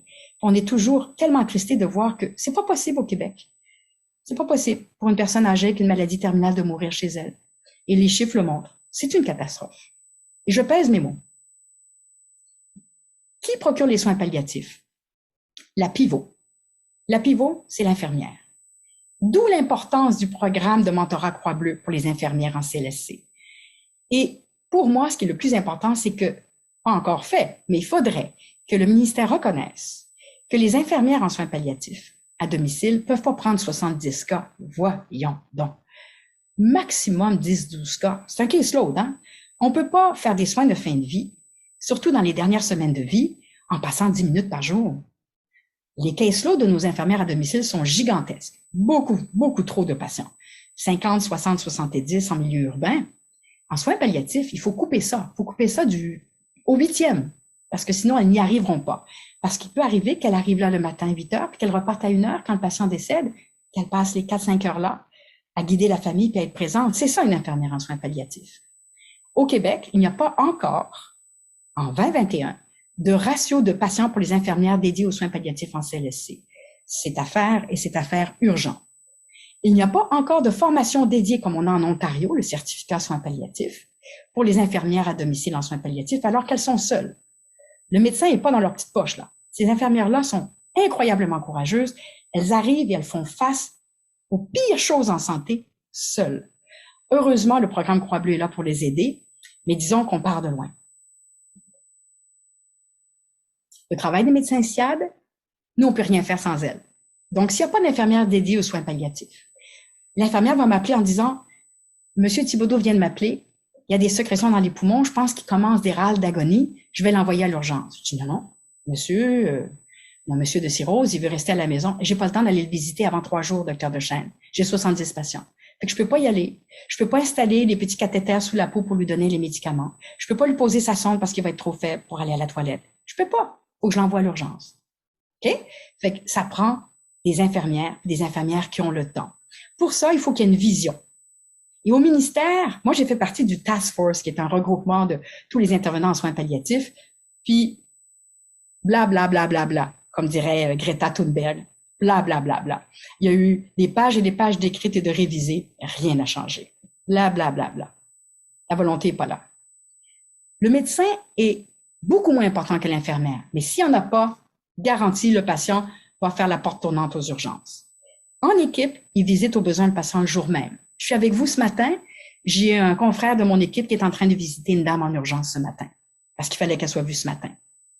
Le médecin doit répondre toute la semaine, comme un médecin de CHSLD pour ses patients. Il doit avoir un médecin de garde 24 heures. Avec ça, les infirmières sont capables de garder à domicile les grands malades. Donc, la conclusion, parce qu'on s'était dit jusqu'à 10h15 là, pour la présentation formelle. Après ça, j'ai très hâte. Ça va être beaucoup plus un dialogue avec vous et j'ai vraiment hâte de vous entendre. J'espère qu'on pourra faire des beaux échanges. Ce que nous demandons depuis une quinzaine d'années au ministère, pas juste depuis que la CAQ est là, bien avant la CAQ, s'il vous plaît, arrêtez d'étouffer les CLSC comme vous le faites. Okay? Arrêtez de les dénigrer. Ce sont des établissements formidables. Redonnez-leur leur rôle crucial dans les soins à domicile. Comment? Bien, en premier lieu, en incluant des équipes médicales 24 heures, que eux veulent appeler le SIAD. Appelez ça chou-fleur, si vous voulez, mais rentrez-les équipes médicales et surtout arrêtez de mentir à la population. J'ai entendu des gens du ministère dire souvent les jeunes ne veulent pas. Ben non. En 2018, il y a eu un tsunami de jeunes médecins qui se sont inscrits pour des SIAD. Il y avait 50 SIAD constitués en quelques mois à peine. Oh, j'ai 2 minutes. J'ai 50 SIAD qui se créent en 6 mois à peine et qui ont été fermés avec la clause du séjour. Donc, redonner aux CLSC leur rôle crucial en intégrant des équipes médicales pour les cas de fin de vie et en redonnant la possibilité aux infirmières de faire des soins de fin de vie. Donc, ça prend des infirmières dédiées aux soins palliatifs et ça, je pourrais vous en parler tout à l'heure si on a le temps, des infirmières SADAIGU, 2 infirmières par CLSC qui se déplacent, ils n'ont pas de caseload pour toutes les urgences parce que leurs consoeurs ont des caseloads trop gros et quand le patient a mal, quand le patient étouffe, il faut qu'elle se déplace en urgence le jour même. L'universalité des soins médicaux, ça s'applique pas au Québec. C'est le temps que ça arrête. Le blabla doit arrêter. Les patients à domicile ont le droit d'avoir les mêmes soins qu'au bureau. Passons à l'action. Cessons de faire blabla. Exigeons du gouvernement, et ça, il faut que ça vienne de la population, parce que le gouvernement ne le fera pas, parce qu'il subit l'influence de mon syndicat, le syndicat des infirmières, c'est pas mieux non plus, là, c'est pas beau ce qui se passe là. Arrêtons d'abandonner le malade à domicile. Il ne faut pas que ce soit juste des mots, il faut que ce soit des actions. On a juste à appliquer, en passant pour les médecins, les recommandations du Forum 2017. Tout est canné, tout était là. Juste enlever le séjour, merci, bonjour. Respecter la volonté des patients en fin de vie. Ils sont tannés. On peut-tu arrêter de les hospitaliser? C'est scandaleux. Merci beaucoup.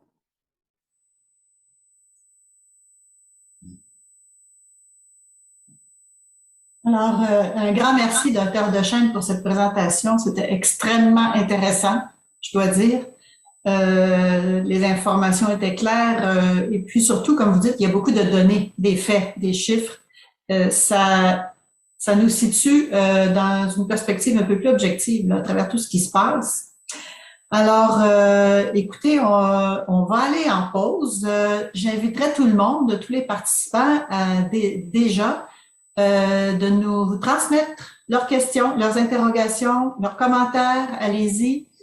Quand on sera de retour de la pause, donc dans 10 à 15 minutes maximum, on aura à ce moment-là des questions à adresser à la Dr. Dechaine pour poursuivre nos échanges. Alors, on se revoit dans 10 minutes. Merci. Donc, 10h30? 10h30, oui. D'accord. Merci. À tout à l'heure. À tout à l'heure.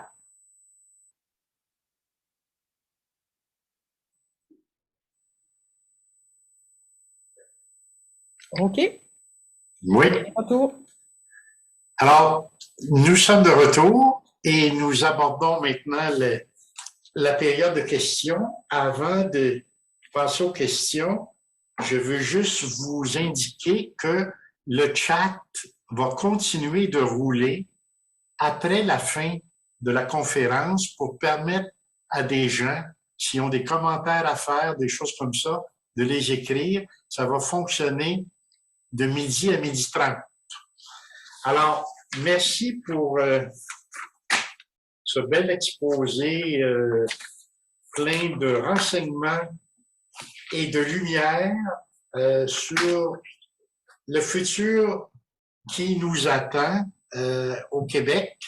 Nous, les aînés, je suis parmi ces gens-là et c'est vraiment impressionnant tous les renseignements qui nous ont été fournis, éclairants, et ça nous stimule pour essayer de trouver des solutions à ce qui nous prend au bout du nez.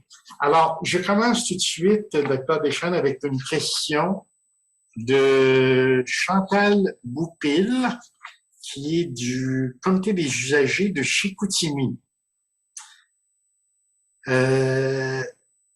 J'aimerais en savoir plus sur la RAMQ qui peut poursuivre un médecin de famille. Je suis étonné. Ça fut mentionné lorsqu'on parlait des équipes médicales de soins à domicile. Alors, voilà la question. Alors, les médecins au Québec, qui ne sont pas des affiliés, sont payés par la RAMQ, donc par les deniers, l'argent public, et on est encadré. On ne peut pas faire tout ce qu'on veut. On a des règles. Alors, lorsque je vous vois au bureau, si je fais une petite visite de 10 minutes et que vous n'êtes pas ma patiente, ça s'appelle une visite simple et non complexe et je dois charger la visite simple et non complexe. Je vous donne ces exemples-là parce que il faut comprendre que la rémunération doit encadrer le médecin, évidemment, parce qu'il pourrait y avoir des abus. À ces règles tout à fait louables, elles sont très nombreuses et complexes. Hein. Il y a des milliers de pages. Hein? Les gens critiquent même la complexité de la rémunération des médecins de famille au Québec. Ça tient sur des milliers de pages. C'est rajouté cette règle supplémentaire-là qui a été signée par Mme McCann, ministre de la Santé de l'époque, hein, en 2019, et par Louis Godin, mon chef de syndicat, qui a réouvert une entente légale avec des avocats de la FMOQ et des avocats de la RAMQ et du ministère pour dire les médecins de famille en SIAD, en équipe 24 heures, n'ont plus le droit de suivre des patients pour plus que 7 jours ou déclin rapproché. On les a appelés, ils ont dit, déclin rapproché, ça peut être 2-3 jours de plus, mais c'est pas 2-3 mois de plus.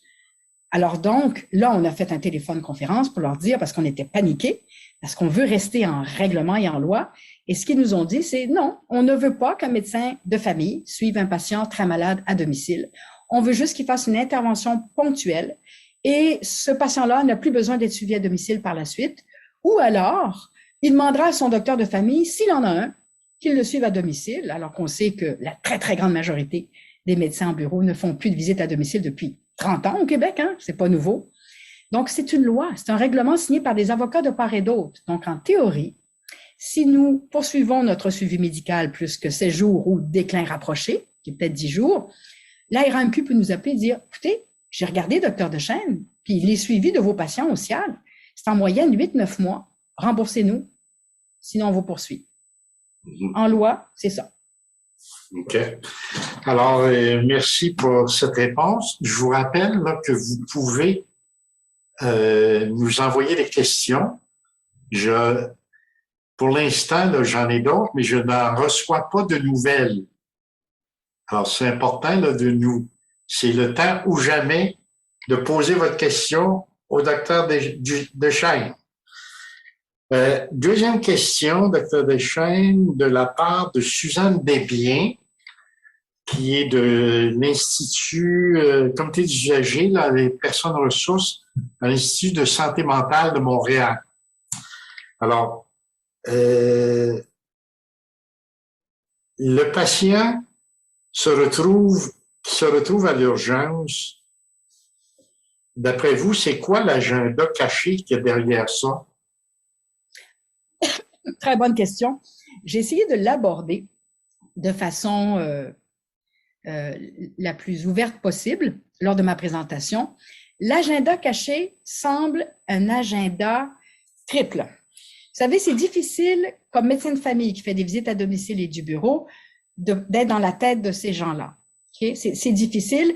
Et ce que je vais vous dire, c'est des hypothèses, c'est des interprétations, parce qu'on n'arrête pas de se poser cette question-là. Vous avez tellement raison, la question, elle est cruciale.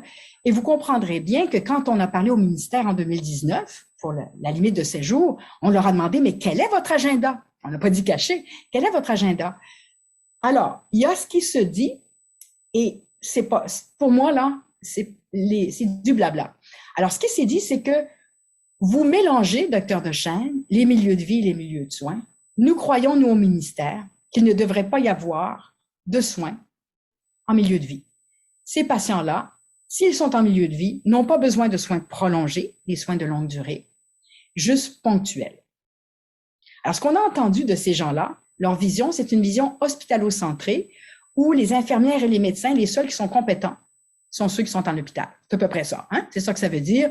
On ne va pas envoyer des docteurs à domicile parce que ces gens-là vont être mieux soignés à l'hôpital. Ça, c'est ce qu'on a compris de ce qu'ils ont dit. Nous, on croit qu'il y a des agendas politiques parce que depuis 15 ans, mon syndicat, la FMOQ, bloque, parce qu'il n'y avait pas de rémunération adéquate, bloque la pratique médicale à domicile. Et c'est Dr Barrette qui a eu le courage d'affronter Dr Godin et dire on va mettre une rémunération qui va encourager les médecins à aller à domicile. Parce que jusqu'à 2018, si vous alliez à domicile, en pratique, on était payé 2 fois moins cher. Je ne sais pas si vous croyez, moi je suis plus naïve, là, j'ai 65 ans, qu'une tâche payée 2 fois moins cher va encourager les gens à aller la faire, ça ne marche pas comme ça dans la vraie vie.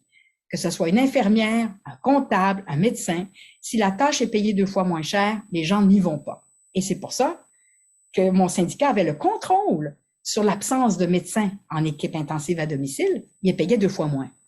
C'est une tâche aussi lourde que celle à l'hôpital, il était payé 2 fois moins. Ben voilà.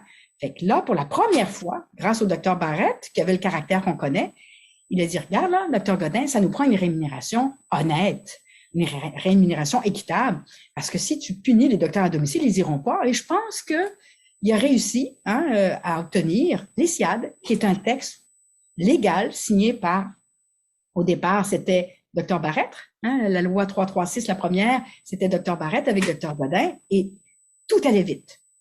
Et là, est arrivé la CAQ, est arrivé Daniel McCann, et tout de suite, dès leur arrivée au pouvoir, la CAQ a réouvert une entente que l'encre était même pas séchée, puis rajouté le 3 à 16 jours. Pourquoi c'est arrivé selon nous? Moi, je pense, mais c'est une hypothèse, que M. Godin a peut-être appelé M. Legault. C'est une hypothèse, OK? Enregistrez-moi, c'est pas grave, là. Ce que je vous dis, c'est que j'ai aucune preuve de ça, là. En disant, regarde, si tu veux négocier la capitation, si tu veux négocier avec les médecins de famille, scrape-moi ça, les médecins à domicile anciens, parce que moi, j'en veux pas. J'en ai jamais voulu. J'ai signé un peu contre mon gré avec Dr Barrette, mais là, la CAQ est arrivée. Là, M. Legault est là. On peut-tu s'entendre, chum, OK? On peut-tu s'entendre que tu me scrapes les SIAD, tu rajoutes une petite clause, juste une petite phrase, malencontreuse. 3 à 7 jours, les médecins, c'est pas des cow-boys. Quand ils vont voir ça, ils vont se désister. Puis ça a marché. Fait que c'est une hypothèse. Je pense que M. Legault, il y avait dans son checklist électorale de négocier avec les médecins de famille pour nous passer à une autre forme de rémunération qui est excellente en passant, la capitation, et qui s'est probablement fait dire par mon syndicat, qui ne me représente pas et qui ne nous représente pas. Je tiens à vous dire que le syndicat des médecins de famille ne nous représente pas du tout. Que si tu veux négocier avec moi, les SIAD passent ça sous le train. Et ça a été passé sous le train. Ça, c'est du côté médical. Il y a le côté infirmier aussi. Avec le Collège des médecins, j'ai rencontré les ordres infirmières. Même chanson. Puis je le dis publiquement. Docteur Dechaine, on veut pas de médecins à domicile. Les infirmières sont capables de rouler ça toutes seules. On va former des super infirmières. Puis ça va aller. Ne développez pas la pratique médicale à domicile. Les infirmières en CLSC en veulent pas. C'est tout à fait faux. Au contraire, elles en veulent désespérément. Mais leur ordre, encore une fois, une vision un peu syndicale, a dit, écoutez, à nous, là, on était plusieurs médecins qui voulaient développer les SIAD. On vous appuie pas dans le développement des SIAD. On n'en veut pas. On veut plutôt en faire un endroit de pratique exclusive infirmière avec les infirmières de soins à domicile et les fameuses IPS. Et c'est là qu'on leur a dit, les IPS, on y croit, on travaille tout avec, mais vous pouvez pas remplacer un médecin à domicile qui gère la complexité médicale au plus haut niveau, le niveau comme à l'hôpital, par une IPS. Une IPS peut faire énormément de choses, mais en bureau, en prise en charge, en première ligne. Elle peut me remplacer l'IPS, plein d'affaires que je fais au bureau, mais rien de ce que je fais à domicile. Parce que ça prend non seulement le cours de médecine de 7 ans pour faire la pratique médicale à domicile intensive, mais du mentorat et de l'expérimentation, un peu comme les médecins hospitaliers, parce que ce sont les mêmes cas. Vous ne voudriez pas être hospitalisé avec une maladie très sévère, complexe, instable, sous les soins d'une IPS exclusivement. Le médecin est différent d'une infirmière. Et quand on respecte nos champs de pratique, on se respecte. Et moi, je respecte parce que je travaille avec des IPS, leur champ de pratique, qu'on doit élargir. Et en passant, je suis celle qui a proposé à Daniel McCann, quand le CAQ est arrivé au pouvoir, les diagnostics, les fameuses 6 pathologies. J'ai appelé Mme McCann, j'ai dit, voilà les 6 pathologies que les IPS devraient pouvoir diagnostiquer sans qu'un médecin repasse derrière. Le diabète, l'asthme, l'hypertension, etc. Et c'est passé. Daniel McCann a dit, quelle bonne idée, puis elle a appliqué ces 6 recommandations où les IPS maintenant sont complètement autonomes pour le diagnostic. Donc, je suis pour les IPS, mais écoutez, si les médecins ne servent à rien pour les cas les plus instables, complexes, en hôpital et à domicile, c'est les mêmes cas, est-ce que ça veut dire qu'on ne veut plus de médecins de famille au Québec? Non, je pense qu'on n'est pas rendu là. Donc, je pense qu'il y a de la sale politique. Il y en a partout, la vie est ainsi. Et je pense que du côté de l'Ordre des infirmières, c'est pas net du tout et qu'il devrait y avoir une limite très claire des responsabilités des IPS versus les médecins. Et à domicile, pour les cas de ma présentation, les cas instables, c'est des suivis médicaux. Alors voilà tous les enjeux. Enjeux des syndicats infirmiers, enjeux syndicats des médecins, puis enjeux du ministère qui doit négocier avec ces 2 syndicats-là et qui, depuis 15 ans, de toute évidence, cède complètement. Complètement. C'est lamentable céder de cette façon-là à nos syndicats. C'est d'une tristesse sans nom.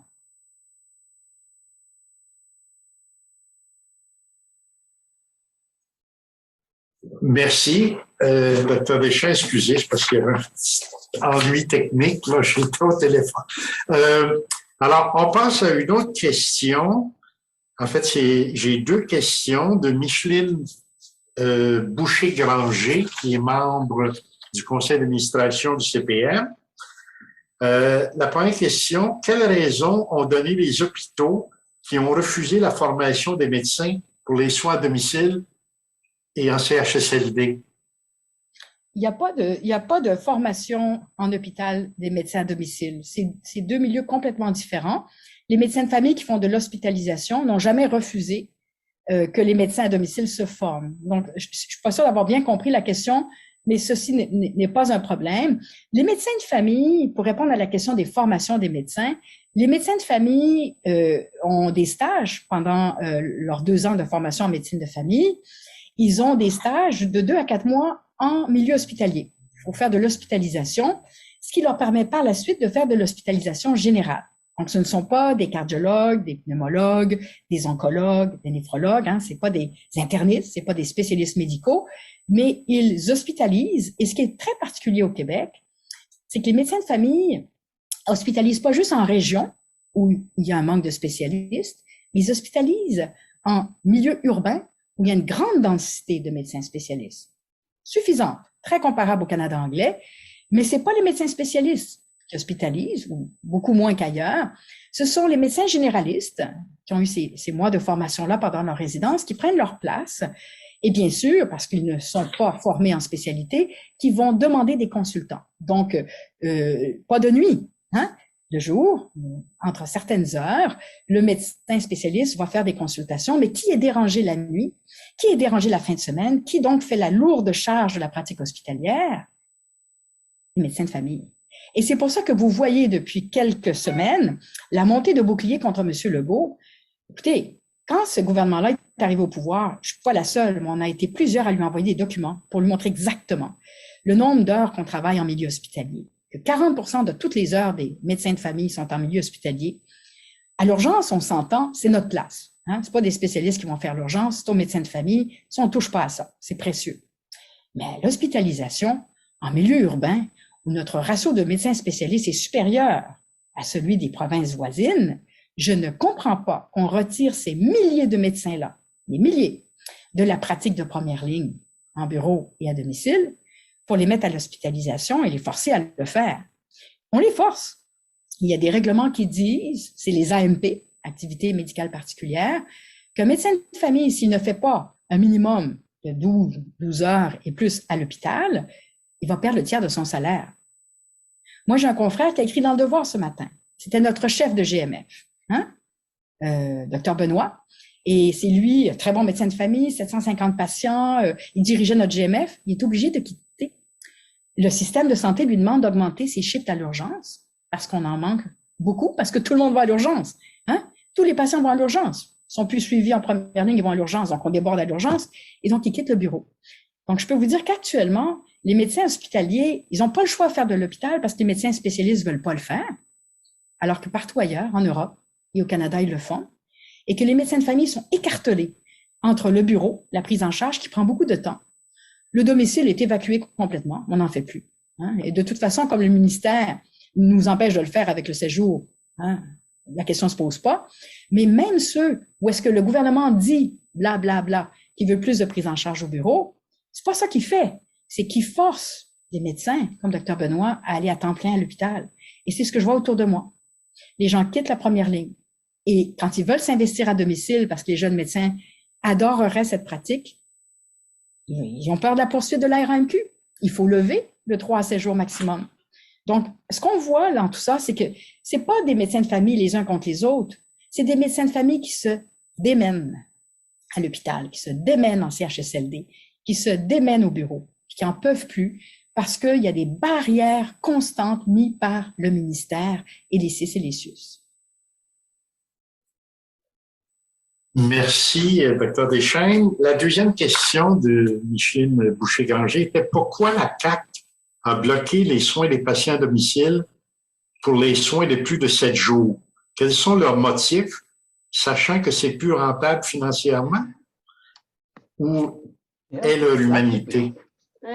Alors, ce qu'on croit, parce qu'évidemment, la CAQ, vous connaissez, M. Legault, ne va pas nous appeler pour nous dire pourquoi il a bloqué ce qui était dû depuis 25 ans et qui coûte 2 fois moins cher et qui va vider nos urgences majeures. On s'entend là que ce blocage-là est complètement contre-courant de ce qui devrait se faire au point de vue humain et financier. Moi, je crois, mais c'est une hypothèse, que M. Legault lui-même a cédé. Il a cédé à mon syndicat, à M. Godin. C'est ce que je crois. Évidemment que je n'étais pas là. Alors, c'est des hypothèses, mais il n'y a rien d'autre. Il n'y a rien à comprendre. J'étais en reportage récemment avec Paul Arcan, puis c'est un peu ce qu'on se disait à la radio tous les deux quand on se parlait. Il dit, mais c'est ridicule. Ça coûte moins cher, c'est ce que les gens veulent, c'est plus humain, et ça va vider nos urgences majeures de 25% des patients qui y sont. Et ça, tout ça tombe sous le sens, et c'est ce que tout le monde fait sauf nous. Hein? Bon. Pourquoi donc la CAQ a décidé de bloquer ce qui devait être fait il y a 25 ans? Je crois qu'on n'a pas eu un gouvernement courageux. Pas du tout, pas du tout. Et je crois qu'encore on le voit aujourd'hui. Quand M. Legault dit que les médecins de famille ne travaillent pas assez, ce qu'il fait, c'est pas courageux. C'est pas ça qu'il doit faire, là. Il doit mettre ses culottes. Okay? Et mettre ses culottes, c'est dire aux médecins spécialistes, tu retournes hospitaliser. Parce que c'est ça que les Ontariens ils font. C'est ça qu'ils font en Alberta. C'est ça que les Français font. C'est ça que les Anglais font. Les spécialistes, ils ont 5 à 7 ans de formation hospitalière, pas 4 mois. C'est des hospitalistes. Retournez-les, se faire réveiller la nuit avec la pagette, travailler la nuit, la fin de semaine. Là, c'est des médecins de famille qui se tapent tout ça. Nous, là, on n'en peut plus. On nous demande de tout faire la job des médecins spécialistes qui sont même plus accessibles. On peut même plus les avoir en consultation. C'est scandaleux. C'est terrible, le manque d'accès aux médecins spécialistes. Puis en plus, on fait leur job à l'hôpital. Donc, par le fait même, il n'y a plus personne en bureau. Hein? Chaque année, il y a de moins en moins de gens qui ont un médecin de famille. Puis à domicile, il n'y a plus personne depuis longtemps. Alors, une petite histoire. Il y a de nombreuses années de ça, il y avait un ministre de la Santé qui s'appelait François Legault. Il y a eu un décès malencontreux dans une urgence parce que l'urgentologue avait fait 7 nuits d'affilée, il était brûlé, il a été se coucher. Le patient est mort d'une crise cardiaque quand on essayait de le transférer dans une autre urgence où il y avait un docteur réveillé. Et le ministre de la Santé de l'époque, que je viens de nommer, a paniqué. Il a fait une décision qui était lourde de conséquences. Il a imposé à tous les jeunes médecins pour les 15 premières années de pratique d'avoir au moins 12 heures en milieu hospitalier. Donc, au lieu de régler le problème de cette région-là, qui était en pénurie, au lieu de favoriser la pratique en région avec des bonifications, comme on voit en Ontario, tous les médecins de famille du Québec, depuis une vingtaine d'années, depuis que ce ministre de la Santé-là a décidé des AMP, activités médicales particulières, sont obligés de faire de l'hôpital dans leurs premières années de pratique. Et là, cette année-là, il y a une vingtaine d'années, on s'est dit, alors que tout le monde avait son docteur de famille, puis que les médecins allaient à domicile, on s'est dit, ça va tuer la médecine de famille. Et je peux vous le dire, ça a tué la médecine de famille. OK, merci, Dr. Deschênes. On a l'impression qu'on voit tous les fils derrière l'écran. C'est fascinant. Bon, alors je passe à une autre question de Nicole Marleau du Comité des usagers du Suroît. Le manque de médecins en CLSC n'est pas un nouveau problème. Il existait déjà avant la réforme du ministre Couillard. Cette dernière réforme était pour avoir des couloirs de service, mais les médecins n'étaient toujours pas au rendez-vous. Est-ce que le problème ne serait pas aussi un problème de rémunération? Bravo à celui qui vient de poser cette question-là. Alors, je fais partie des premiers médecins qui ont été travaillés en CLSC et vous avez tout à fait raison. Le blocage venait de notre syndicat, la FMOQ. Alors, ce que j'entendais dans les réunions syndicales, c'était que c'était pas une place où aller travailler parce qu'on n'était pas majoritaire, on n'était pas au pouvoir. On ne pouvait pas contrôler les autres professionnels. On n'était qu'un parmi les autres et minoritaire parce qu'il y aura toujours plus d'infirmières que de docteurs.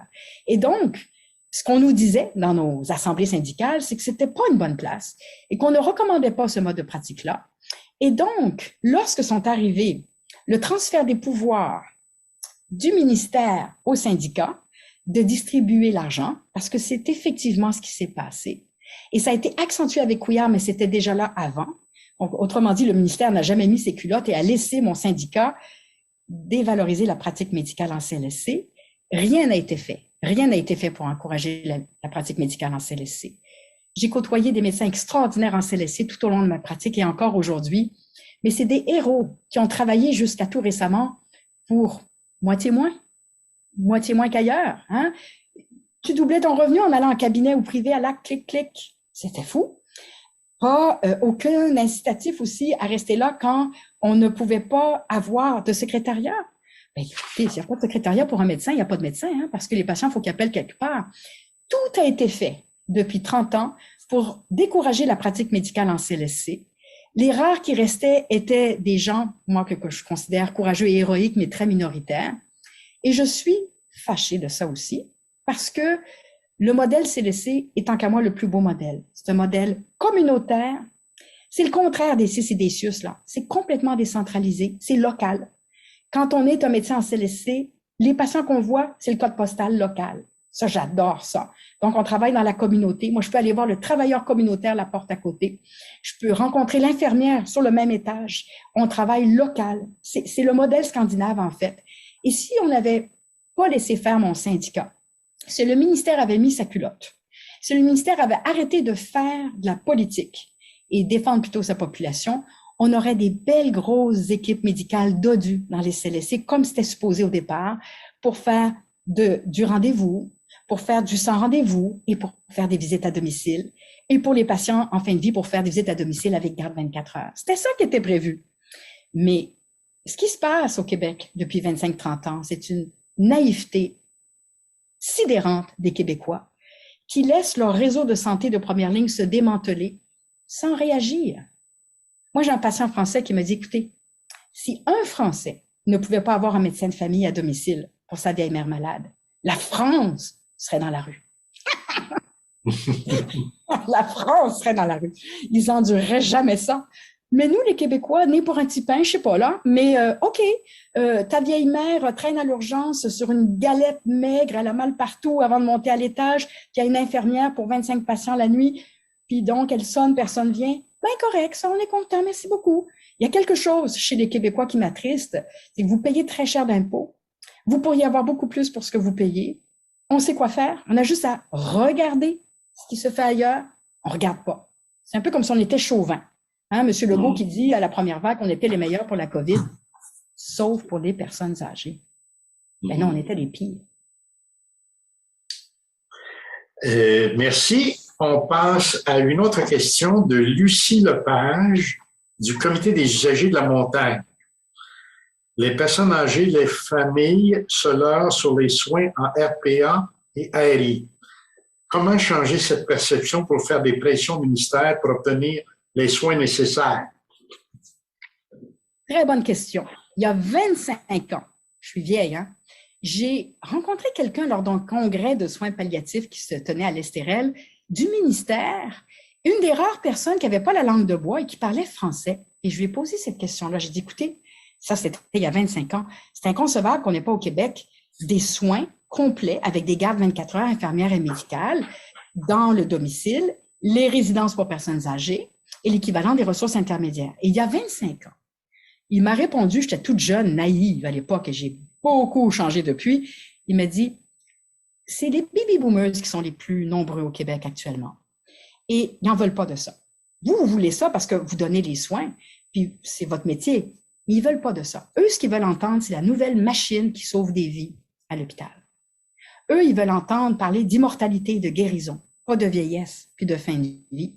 Vous vous heurtez, docteur Dechaine, à la population québécoise et vous allez être entendu dans ce que vous suggérez pour soigner les personnes âgées malades seulement quand eux vont être rendus là. Et ça, c'est à partir de 2020-2025. Ça, c'est il y a 25 ans. Il y a 25 ans. C'était fabuleux. Il disait, vous prêchez dans le désert. S'il y a une scène dans le réseau de la santé, le Québécois, il veut que ça soit aux soins intensifs qu'on le mette. Une grosse machine. Mais pas à domicile pour soigner sa mère, parce que lui n'envisage pas de soigner sa mère. Puis lui n'envisage pas d'être soigné à domicile, parce qu'il n'envisage pas de vieillir ni de mourir. Donc, on est dans un changement de culture profond de la société québécoise. Et moi, ce qui me touche beaucoup, c'est que les plus jeunes, eux, ça passe bien. Les plus jeunes, là, les 40 ans, les 30 ans, quand je leur parle de fin de vie à domicile, personnes âgées, ils brûlent pour ça. Ça les intéresse. Donc, c'est comme un effet générationnel, pensée magique.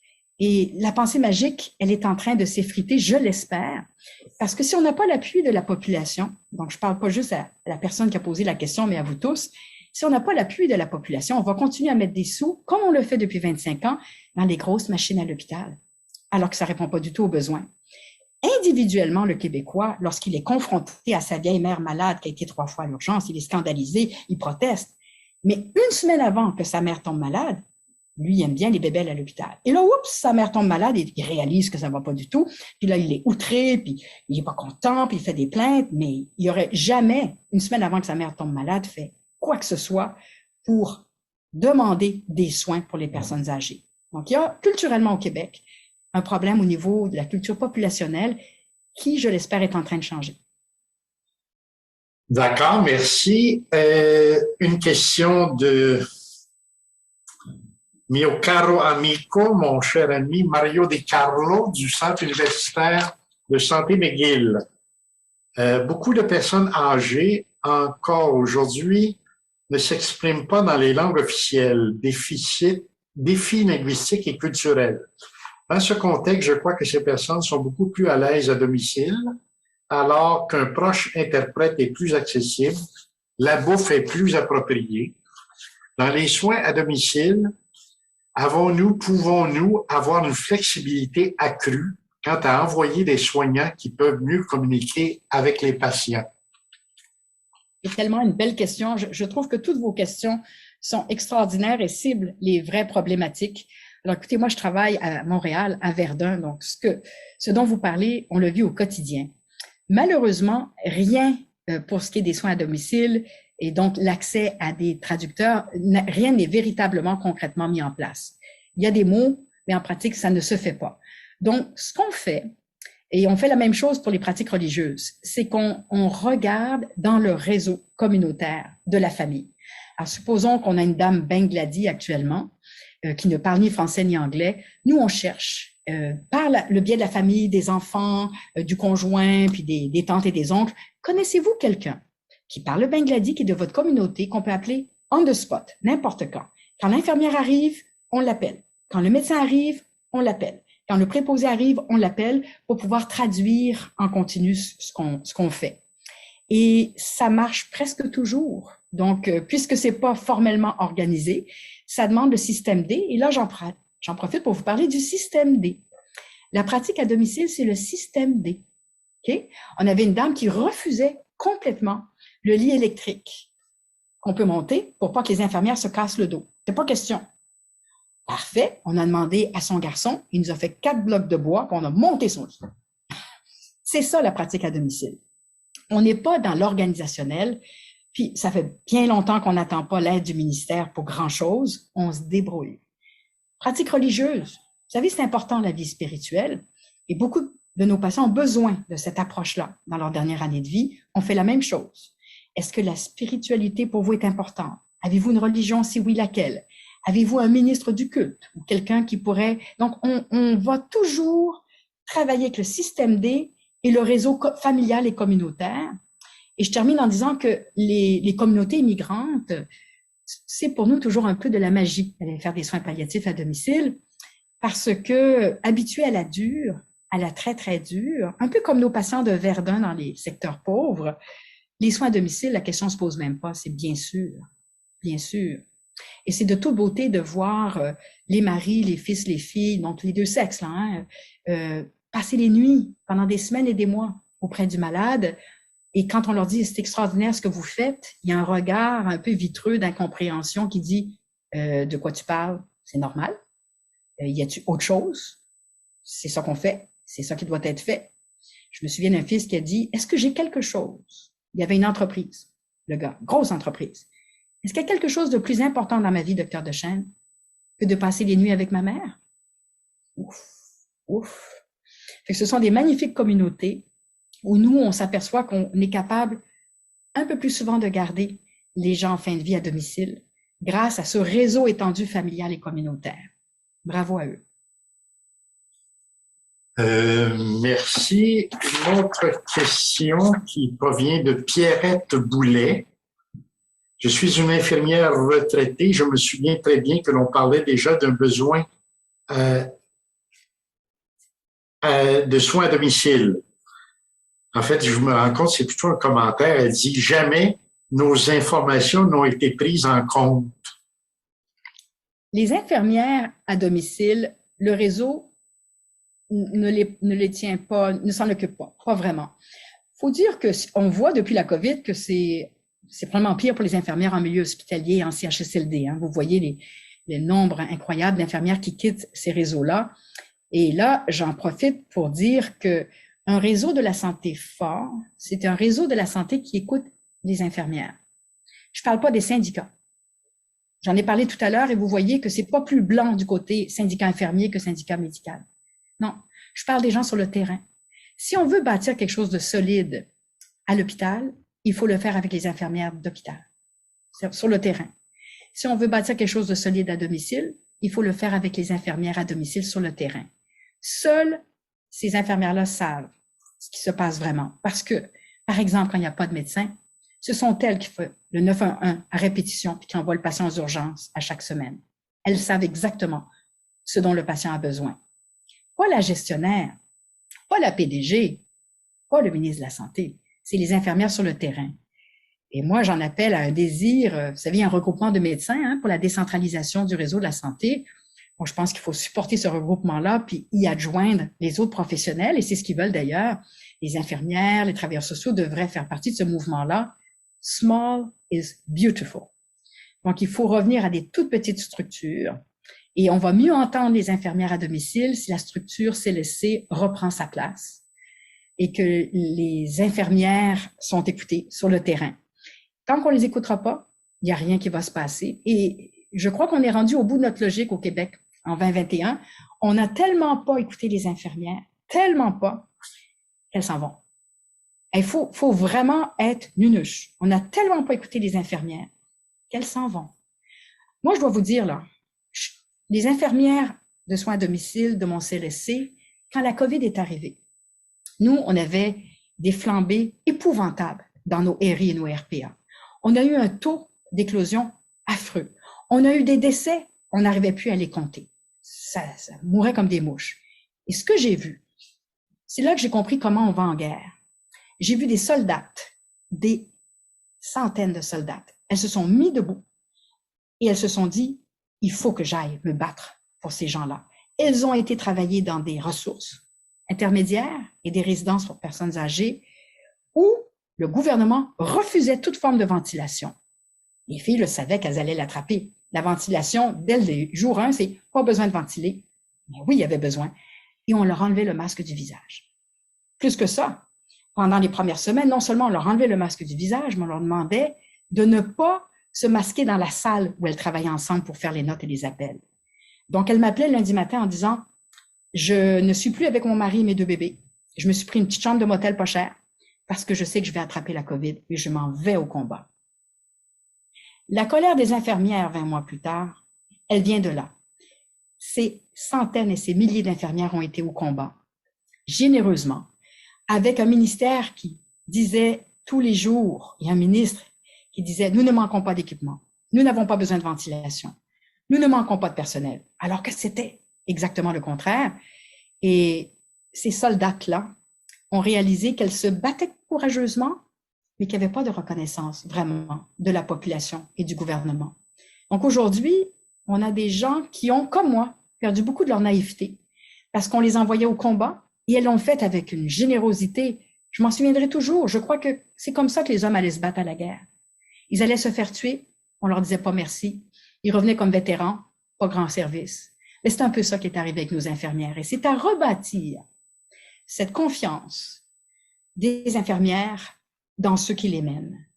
Et je pense que le blablabla, le clingon et les décisions politiques, il va falloir que ça arrête là. Et M. Legault, il n'a pas le choix parce que c'est lui qui est là en ce moment. Okay? C'est pas un autre. C'est lui.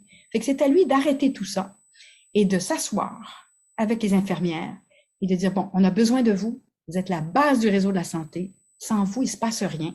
Les urgences ferment, comme à la Chine. Des unités complètes ferment, comme à l'hôpital Notre-Dame. Il faut que ça arrête, on a besoin de vous. Et c'est pas de l'argent qu'elle demande. C'est des conditions de travail respectueuses. C'est pas parce qu'un emploi est occupé par des femmes que c'est à dénigrer ou à mépriser. Hein? Ce sont des emplois traditionnellement féminins, mais en fait, on est en train de réaliser que ce sont des emplois cruciaux et que tout le système de santé est assis sur un travail de femmes qui ne veulent plus être bénévoles et se sacrifier. D'accord. Et j'ai une autre question de M. Raymond Forêt du Comité des usagers du Centre du Québec-Mauricie. Que pensez-vous des maisons de soins palliatifs? Formidable. Ce sont des lieux formidables. Alors, la fin de vie ne peut pas se passer toujours à domicile. Moi, j'ai des patients qui sont tout seuls, ou j'ai des patients dont les proches ne pourraient jamais prendre soin.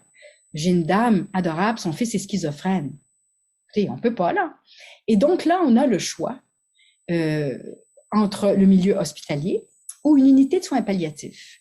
C'est clair que l'unité de soins palliatifs, c'est ce qu'il faut. Je pense que mourir dans une unité hospitalière générale, c'est pas l'idéal. Parce qu'il n'y a pas le ratio d'infirmières dont on a besoin, il n'y a pas tous les services connexes essentiels aux soins palliatifs. Je parlais de la vie spirituelle tout à l'heure, mais aussi le ratio de préposés. Vous savez, quand on est en fin de vie, on a besoin de gens qui prennent leur temps et qui sont à nos côtés, 24 heures sur 24, et qui nous aident. Et donc, les unités de soins palliatifs sont là pour ça. Et les maisons de soins palliatifs, c'est la crème de la crème. Alors, comment se fait-il que les unités de soins palliatifs en maison de soins palliatifs ne soient pas 100% subventionnées par le gouvernement? C'est sidérant. Parce que si vous êtes en Angleterre, au Royaume-Uni, les hospices sont 100% rémunérés par le gouvernement. Au Québec, c'est particulier. Okay? Si vous naissez à la naissance, le gouvernement accepte de tout couvrir, va tout payer. Mais si vous mourrez, faut pas voir ça, hein? On va cacher ça. Hein? Je vous parlais tout à l'heure de l'article « Les personnes âgées se cachent pour mourir hein? » du Dr Hébert. Et c'est la même chose en maison de soins palliatifs qui, actuellement, depuis 2 ans, sont en grande difficulté de financement alors qu'elles font le travail dont on a vraiment besoin. Et si quelqu'un ne peut pas rester à domicile, c'est là qu'elle doit aller. On n'a pas assez de maisons de soins palliatifs. On n'a pas assez de lits de soins palliatifs. 2 fois sur 3, quand je mets mon patient en attente pour un lit de soins palliatifs dans une maison, il n'y aura pas de place. Il déborde. Et donc, il va aller à l'hôpital. Fait que, formidable le travail des maisons de soins palliatifs. Et les encourager veut dire d'exiger du gouvernement la pleine rémunération de toutes les dépenses de soins. Que la Fondation n'ait pas à payer pour des infirmières et des préposés. C'est le réseau de la santé qui devrait payer complètement pour ça. En maison de soins palliatifs, la Fondation pourrait payer pour les extras, autres dépenses, mais les soins devraient être 100% rémunérés complètement par le réseau de la santé et on devrait avoir accès à un lit de soins palliatifs en 24 heures, pas en 3 semaines. Parce que moi, je suis pas capable de prévoir, même pour un cancer où les choses sont assez linéaires, c'est pas vrai que je suis capable de prévoir 3 semaines d'avance la date du décès. Ça marche pas comme ça. J'ai pas la boule de cristal, personne là. Et donc, au moment où je réalise qu'on a besoin du lit de soins palliatifs, il n'y a pas de place. Il faut que j'attende 2-3 semaines, mais le patient va être décédé. Donc, formidable le travail des maisons de soins palliatifs. Et là, il faudrait se lever aux barricades pour les défendre parce qu'elles ont de la difficulté cette année. Merci pour la réponse.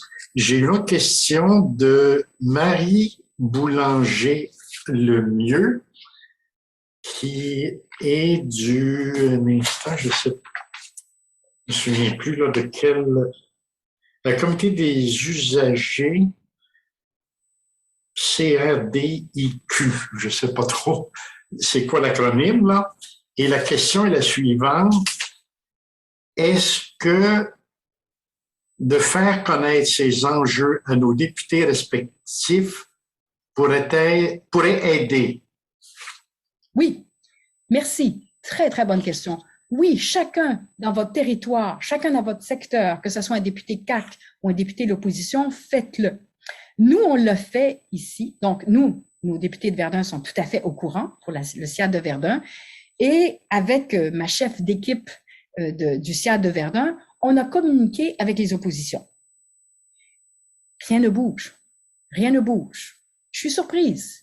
Vous savez, le 3 à 7 jours, c'est quelque chose d'énorme. C'est énorme.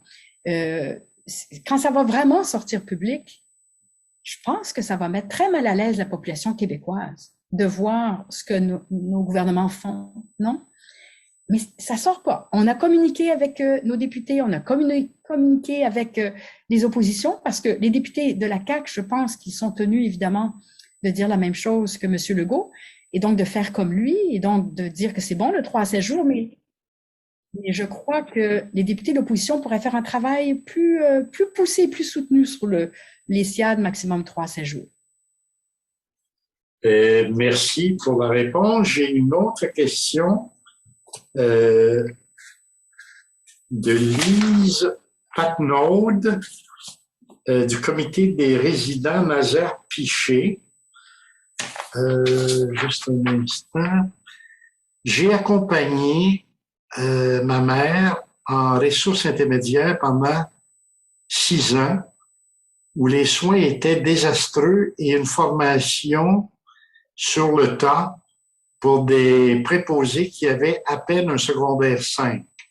Ensuite, ce fut le CHSLD où les soins étaient 100 fois mieux. J'ai aussi accompagné mon mari, Alzheimer, avancé 2 fois pendant 1 an en CHSLD. Il est décédé de la COVID et de faim 3 semaines après la déclaration du gouvernement d'empêcher les aidants naturels d'entrer. J'aurais tellement aimé pouvoir le garder à la maison. Voilà, c'est un commentaire. Je ne sais pas si vous voulez ajouter quelque chose. C'est un commentaire qui se passe de moi. Vous avez tout dit. Vous avez tout dit. Bravo pour ce commentaire qui, je pense, finit très bien la période de questions et qui m'attriste énormément. Je reçois des téléphones d'un peu partout et je suis d'accord avec vous. C'est un peu le propos de ma présentation sur les ressources intermédiaires. Je crois que le gouvernement a bradé, abandonné les soins de qualité aux personnes âgées en créant les ressources intermédiaires telles qu'elles sont actuellement et qu'on pourrait donner des soins de bien meilleure qualité avec des coûts vraiment pas si élevés. Et le fait qu'on ait privé les personnes âgées de leurs aidants naturels en CHSLD, ça témoigne d'une chose, c'est que le ministère est complètement déconnecté de la réalité des soins de longue durée, où ces gens-là ont besoin, où qu'ils soient, de leurs proches. Donc, merci beaucoup pour ce commentaire. D'accord. Une dernière question peut-être. C'est une question qui vient de Nicole, mais je n'ai pas de nom de famille. Pouvez-vous suivre le proche aidant qui s'épuise? Comment l'aider? C'est ce qu'on fait, nous. À domicile, vous allez rire, je vais répondre rapidement, je sais que le temps est pressé. 90% de notre temps, c'est pour le proche aidant et 10% pour le malade. Parce que si le proche aidant craque, il n'y a plus de domicile. Donc, nos énergies, les services tant qu'on peut, notre temps, notre support, le travailleur social, c'est pour aider le proche aidant en premier lieu. Je viens de le dire tout à l'heure, quand on a empêché les proches aidants de donner des soins en COVID, ben c'est la même chose à domicile, mais nous, on ne fait pas cette erreur-là parce que le proche aidant cerné, épuisé, il est devant nous. Donc, c'est la préoccupation première des soins à domicile, c'est le proche aidant.